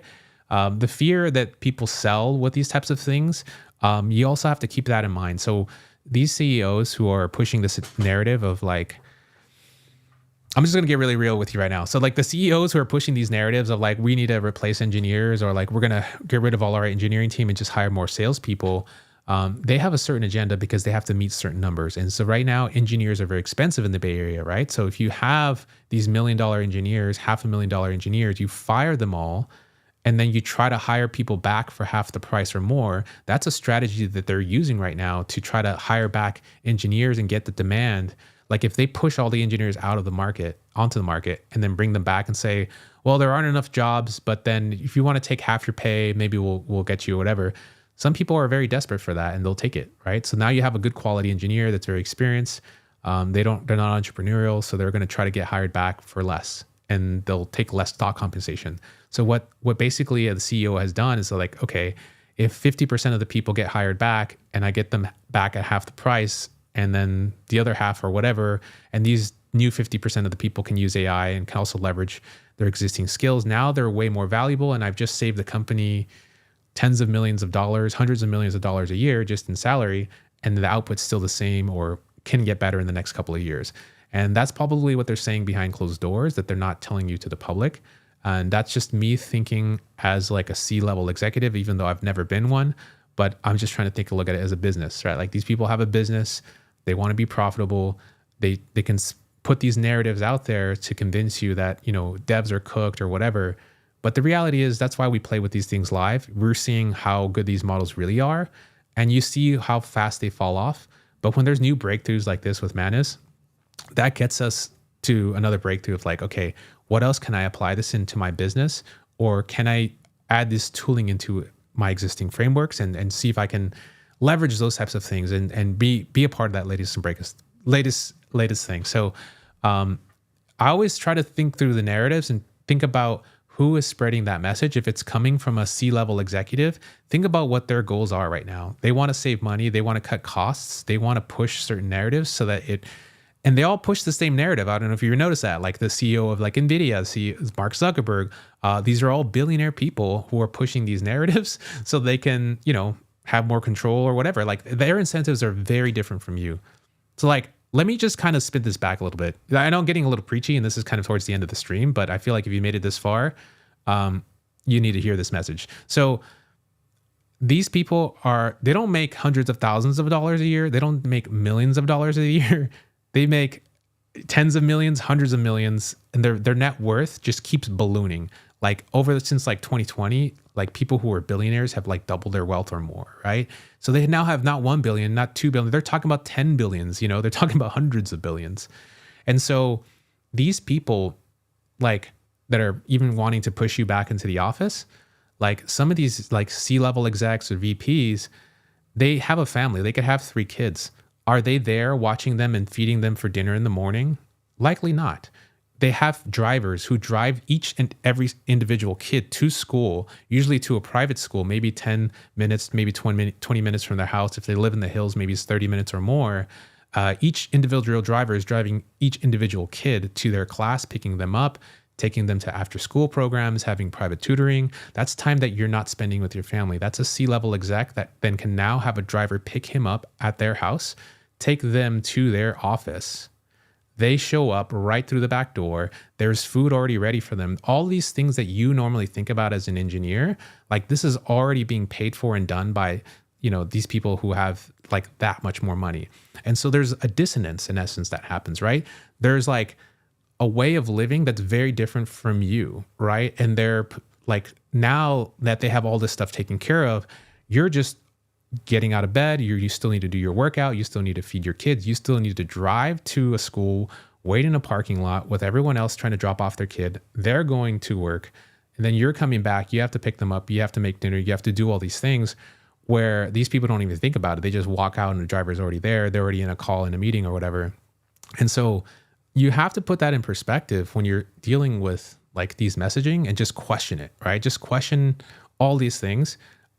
And like for me, the way out that I see is just build with these tools and use them as much as possible and try to find ways that you can deliver value. There's an immense amount of opportunities that are just continually opening up left and right just from what we're seeing today, just alone today, just this whole agent thing that's happening. like the fact that it's able to do this type of research and create this tooling, it could probably create a landing page for me now. Like I have it create a bot. It's can manage a community. It can do these types of things. It's just opening up the world for us. And that is something that you can sell to other people for value, and you can make some money off of that. And so I feel like this is kind of like the most interesting time to be in. It's like if you were just laid off from work, like, dude, like literally a gold nugget has just been handed to like the world, and we're trying to go mine for it right now. And that's kind of where we're at, right? And the people who are at the like billionaire level, they're literally trying to control like access to these types of tools and access to the GPUs, access to the infrastructure. So it feels like, you know, if they own access to these types of things, you have to pay them so that you can get access to things so that you can generate the value of where you're at. So just understand where you're at, understand this hierarchy of things that are going on like underneath the hood, and that'll kind of put things into perspective. So when people speak about these things, you'll be like, ah, yeah, they're a billionaire. They're pushing these types of things. Ah, this person is, you know, an engineer and he's doing this type of thing. Oh, this person is like someone like me who's trying to play with these tools and trying to figure out how I can generate value. You know, that's kind of that's my big spiel. And I feel like if you made it this far, that's just kind of a lot of really just speaking from the heart. I've been wanting to kind of get this message out, and I feel like this was kind of the right time for it because there's so much fear being pushed out there, and I don't like pushing fear. I like to just look at things as they are as an engineer, see what they are for real life, question things, have you join the community to help, you know, question things for me. You're seeing things differently that I can see. And so that's where I think we need to really come together as people all around the world to help each other out, because this is late breaking, and we're able to do this type of thing. So yeah, that's my super long rant there on like everything from starting with Manus, using these tools, watching them unfold right between our eyes, to you know, what's actually possibly happening at these higher level things that we really don't care about anyways. Like I just care about, you know, creating things that can create economic value and putting that out there for the world so that we can all like live and wake up a better day, a better person, and so forth. So yeah, this message came through at the right moment. Dude, definitely thank you, man. That's yeah, I appreciate it. If you haven't figured this out yet, also like and subscribe. This is something that I do, you know, I'm trying to do more often. So if you hit the bell notification, you'll definitely be notified when I go live again. The algorithm, as you know, now has changed. It doesn't like to push things to people. It pushes them at different times. So that'll be kind of the way that you see things. Love hearing the game. Thanks for sharing. Yeah, man. I've been around some of these people and their lifestyles are very, very different. And I just kind of like, I hate seeing this two-way game that they play. It's like they'll put on this face mask and pretend like they're broke or something, they won't wear or whatever. And they're like, try to even empathize with you. Like, oh, I feel so bad. You have to pick up your kids. Yeah, I had to pick up my kid the other day too. But like, yeah, the rest of the days, you know, I was like, bro, don't even talk to me about this stuff. But yeah. Yeah, I don't know, man. This is so fun. Yeah. AI agents are going to be more expensive than engineers. AI agents are going to be more expensive than engineers. Okay, so just take a look at this. There's a reason why also I don't have that many tokens and that many requests. I've only been able to make 1, 2, like 3 requests. When I try to make this 4th one, I mean, look at how many tokens we spent just setting up this Patagonia dashboard, right? Like we went through all these commands, executed and made all this code. These are millions of tokens that have just all went through. Just the research thing for like the novel game as well, and doing this thing and running it. Like, let's go ahead and see if we can accept it. Like, this is going to be more expensive than just hiring someone who just knows how to, I build with this tool. I made this in a couple days. Boom, it's done. You know, like it's going to be cheaper that way. So that's a really good point, Eric. Thank you for bringing that up. I don't know if you saw, but the rumored OpenAI agents was $20K a month, bro.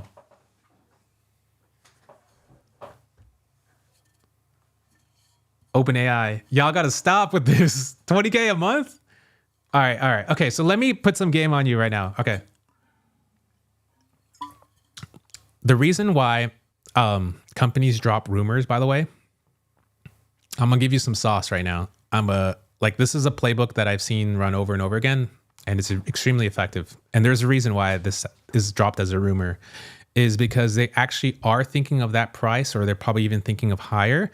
but they want to see the market reaction. So let's just say they want to drop an agent for 10K and they're doing a negotiation with someone. So this company could literally have a negotiation going on with someone else, and they're saying, they probably dropped the 20K price, and the other person's like, oh man, I don't want to pay that.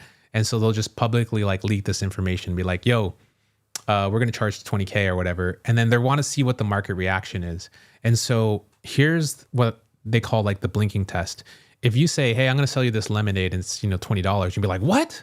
Why are you what's in your lemonade? It must be amazing. But if you say, I'm going to sell you this lemonade, it's 50 cents. You're just like, okay, cool. Here's 50 cents. Your reaction tells a whole different story of what's going on. So if you say, oh yeah, 50 cents, the fact that like you charge 50 cents is vastly under prices. Like you're like, damn, I could have charged $1. If you say, yeah, it's $1, we're like, okay, yeah, it's still $1. But when you say, I'm going to charge $20 for this lemonade, now that like the fact that you had a reaction shows the other person that, oh, like, I don't like that price. Tell me more on why I should pay that price. And so now people are now in their head trying to get and understand like what's valuable. What's the thing that I'm missing that makes this $20? And so the person just says, this is like organic squeeze, or let's just say they find out you don't care about organic and you don't care about this, but then you have diabetes. You're like, yeah, I found a new formula and this is actually extremely diabetic friendly. It's from the Amazon, and it doesn't have the same sugar spike reaction. And since, they look at you and you're very healthy and you say, yeah, and like what's really great, especially for weight loss, it keeps you maintaining looking good and everything like that. And it hits all these goals, and it doesn't, spike your insulin levels. And therefore, people who drink this actually have less inflammation. So now you're like, damn, $20? I'm not even paying enough for this. Like, I think this should do a lot more. It's like, yeah, this formula is doing this. And by the way, like, I just have $1 million that I just got funded to make this in large scale. And so you get to try this out for $20, but later it's going to sell for like, $200. So yeah, take this cup or leave it. And like, you're just so confident in the way that you deliver that sale, but then you presented all this value and this extra context. That 50-cent lemonade, it still maybe cost you 50 cents to make. Now you're selling it for $20 and you're now positioning it as something higher because of the value and the core thing that people care about. That makes the sale of something bigger. So OpenAI or some of these other companies who are dropping, or rumors, are probably intentionally placed to get you to kind of like anchor your mind to this high price point. So if they do announce something for that price or lower, you're no longer shocked. You're like, yeah, I heard that. And that makes a lot of sense, because of all the work or all the value that's being delivered. And so that's kind of why people drop these price points like super early, is because they're just trying to get this initial shock out of the way. They're trying to see what the reactions are. And so that's a data gathering environment. So they're gathering all the data from all the reactions all over Twitter. And they're going to say, okay, this is how we can now position this product to these people and see if we can make them buy at this higher price point, because now they've already told us everything that they're thinking out loud, because it's free. The public internet, they can grab any data they want. These people want all your data. They want all your thoughts, all your tweets, everything you put out there. They're doing that because they can position stuff against you. So that's the inside baseball on marketing people 101, if you know what I'm saying. So like, that's what it is. Rock on, Ray. People come on for the AI code content. They stay for the wisdom. Low key, yeah, I think that hopefully that's what it is. This is why you're worth following and hearing. It's not about the hype. It's all about the truth. And it's always useful. Definitely appreciate it, man. Just try to deliver what my experiences are. I'm all over the place. This is not any financial advice, but this is literally just me just kind of preaching off the top of my head. That message just pumped me up to build my idea. This is what, yeah, thanks, man. This is what it's all about. Us coming together and doing this. And I want to do more of these more often because it's approaching my lunchtime too. So let's try this novel game idea. Let's just see. It says it fixed and deployed it. Let's see if we can play this game. Bruh. Okay, I'm done with this code. This. Okay, AGI is not... Okay, is this AGI for making a game?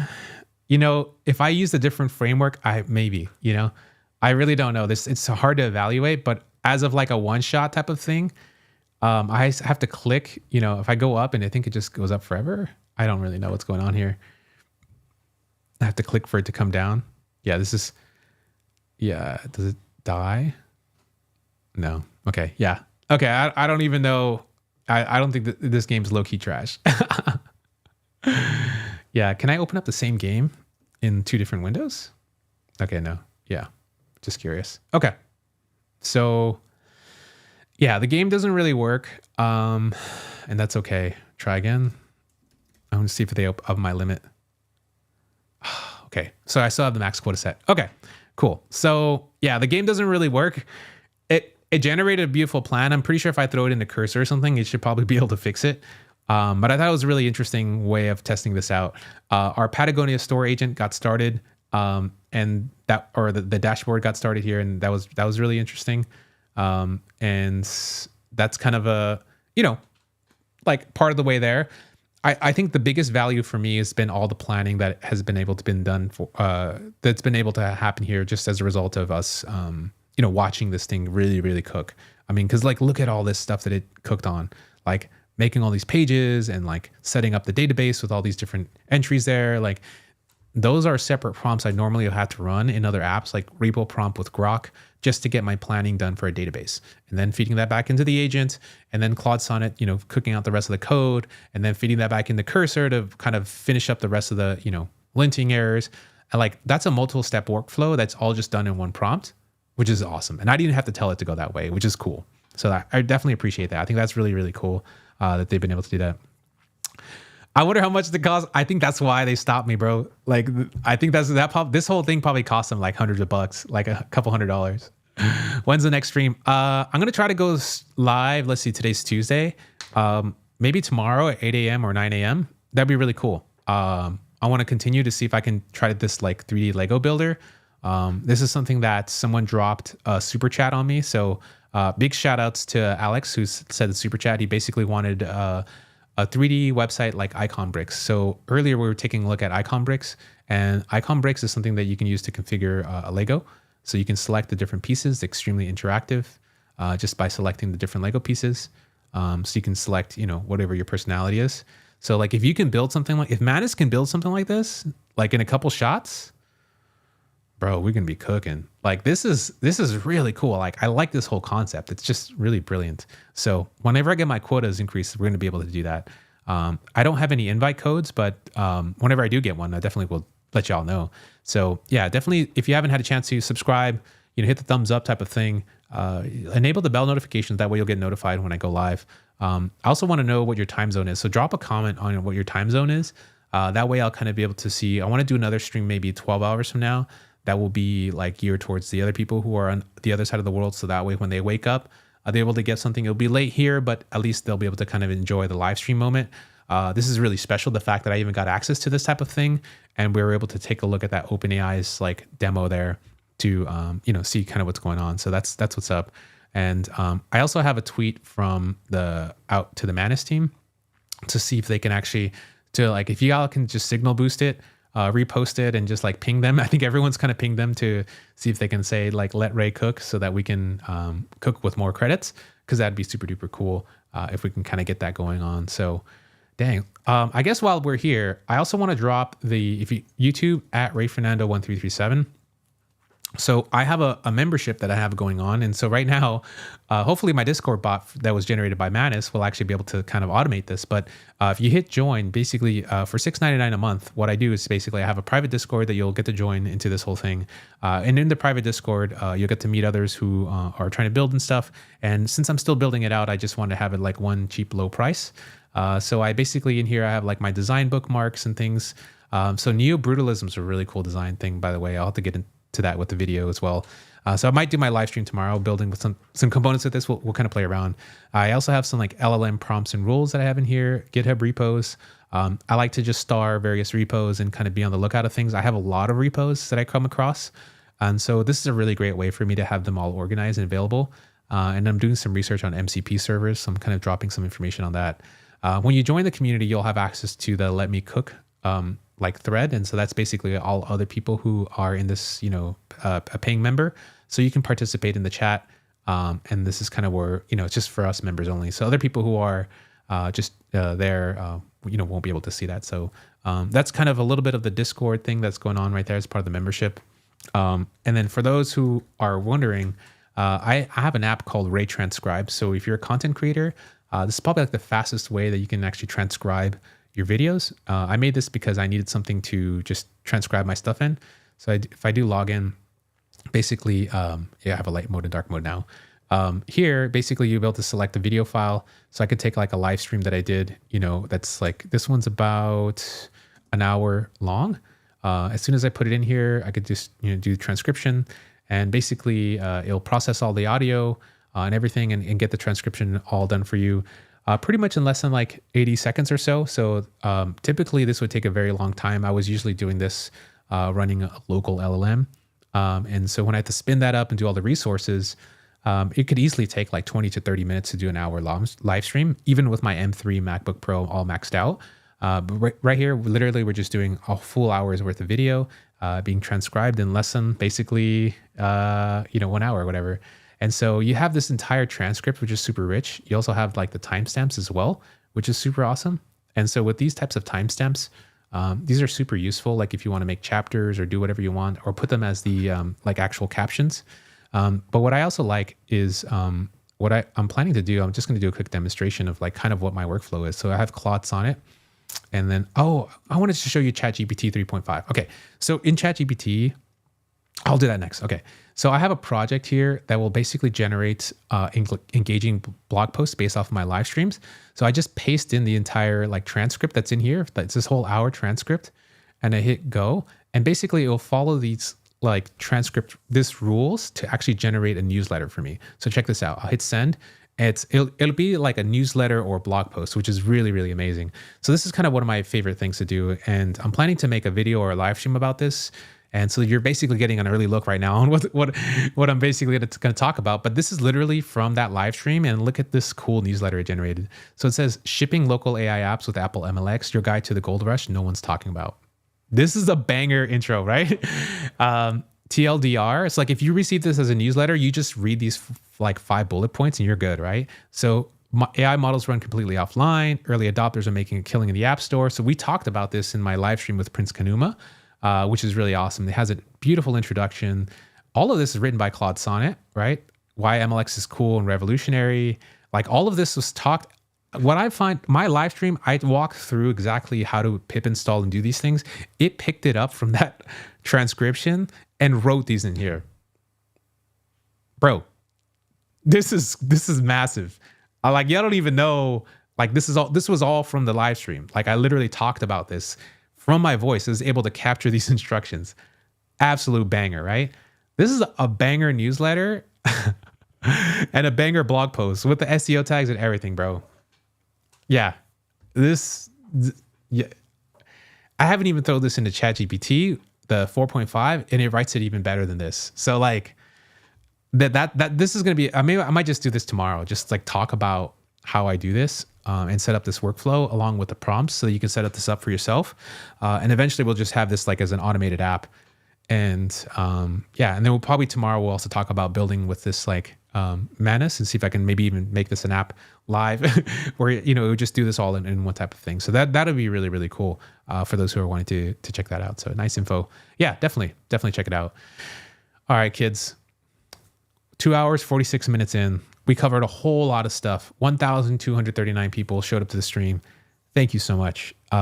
Your participation has been super awesome to make this experience really fun with me as we've been really cooking live. And really just playing around, checking out Manus's new capabilities. I'm still blown away at this agentic-like behavior, and this is our first look at it. And as I get more credits, I'm going to try to see if I can build out that 3D builder thing. We got more stuff to come there. OpenAI just made some announcements as far as like their browser use and using the files and using these types of things as well. And how we can kind of leverage the two platforms together. So Manus, in a nutshell, basically just allows you to put out a plan. It does its thinking. It does its planning. It has the ability to go research. You don't have to interrupt it as often, which is really nice. And it may not output the first game that's going to be like viral within the first like prompt or two, even giving it the subsequent instructions to follow up. But there appears to be a lot of promise. I'm not really familiar with 3JS as far as a framework. And I should have, you could even give it generic instructions saying to try different frameworks. That could have been really interesting. So yeah, I think there is reason to have a lot of hype about this. I think there's a lot of potential behind a product like this. We still don't know what the real costs are, so that's going to be really interesting. So I kind of wanted you to be aware that like of this. Now that I got free access, and then what's the paid level going to look like? What's that look like to the general audience? Let me know down below how much you would be willing to pay for something like this. What is it worth it to you to have something that can do this type of agentic behavior? And then if you drop a super chat, I will have your super chat in the queue so that, like tomorrow when I get more credits or something, or if they give me more credits, we're going to just build that. I'll probably just build it live. So anyone who drops a super chat, it'll say super thanks on the video. Just let me know what your idea is and I'll do that there. Also, if you're a member already, let me know what your idea is and I'll try to get that built as well. So I think without further ado, definitely appreciate everyone who's been able to participate. Eric, huge shout out to Eric with the repo prompt. Definitely cooking with that. Got some videos dropping on that, which was really cool. Paladin, thank you so much for showing up. Alberto, who is a member, thank you so much for showing up. By the way, Alberto, your stickers and I actually gave you some pins from the OpenAI event. Those are actually on the way, so that you have a bonus that's coming. I shipped that on Friday, and so that should be coming to you within the next couple days or so. So Alberto, thank you so much for showing up. Thank you so much for being a member as well and participating. This has been really, really fun. I got some more stuff cooking for you very soon. So peace out, y'all. Take it easy.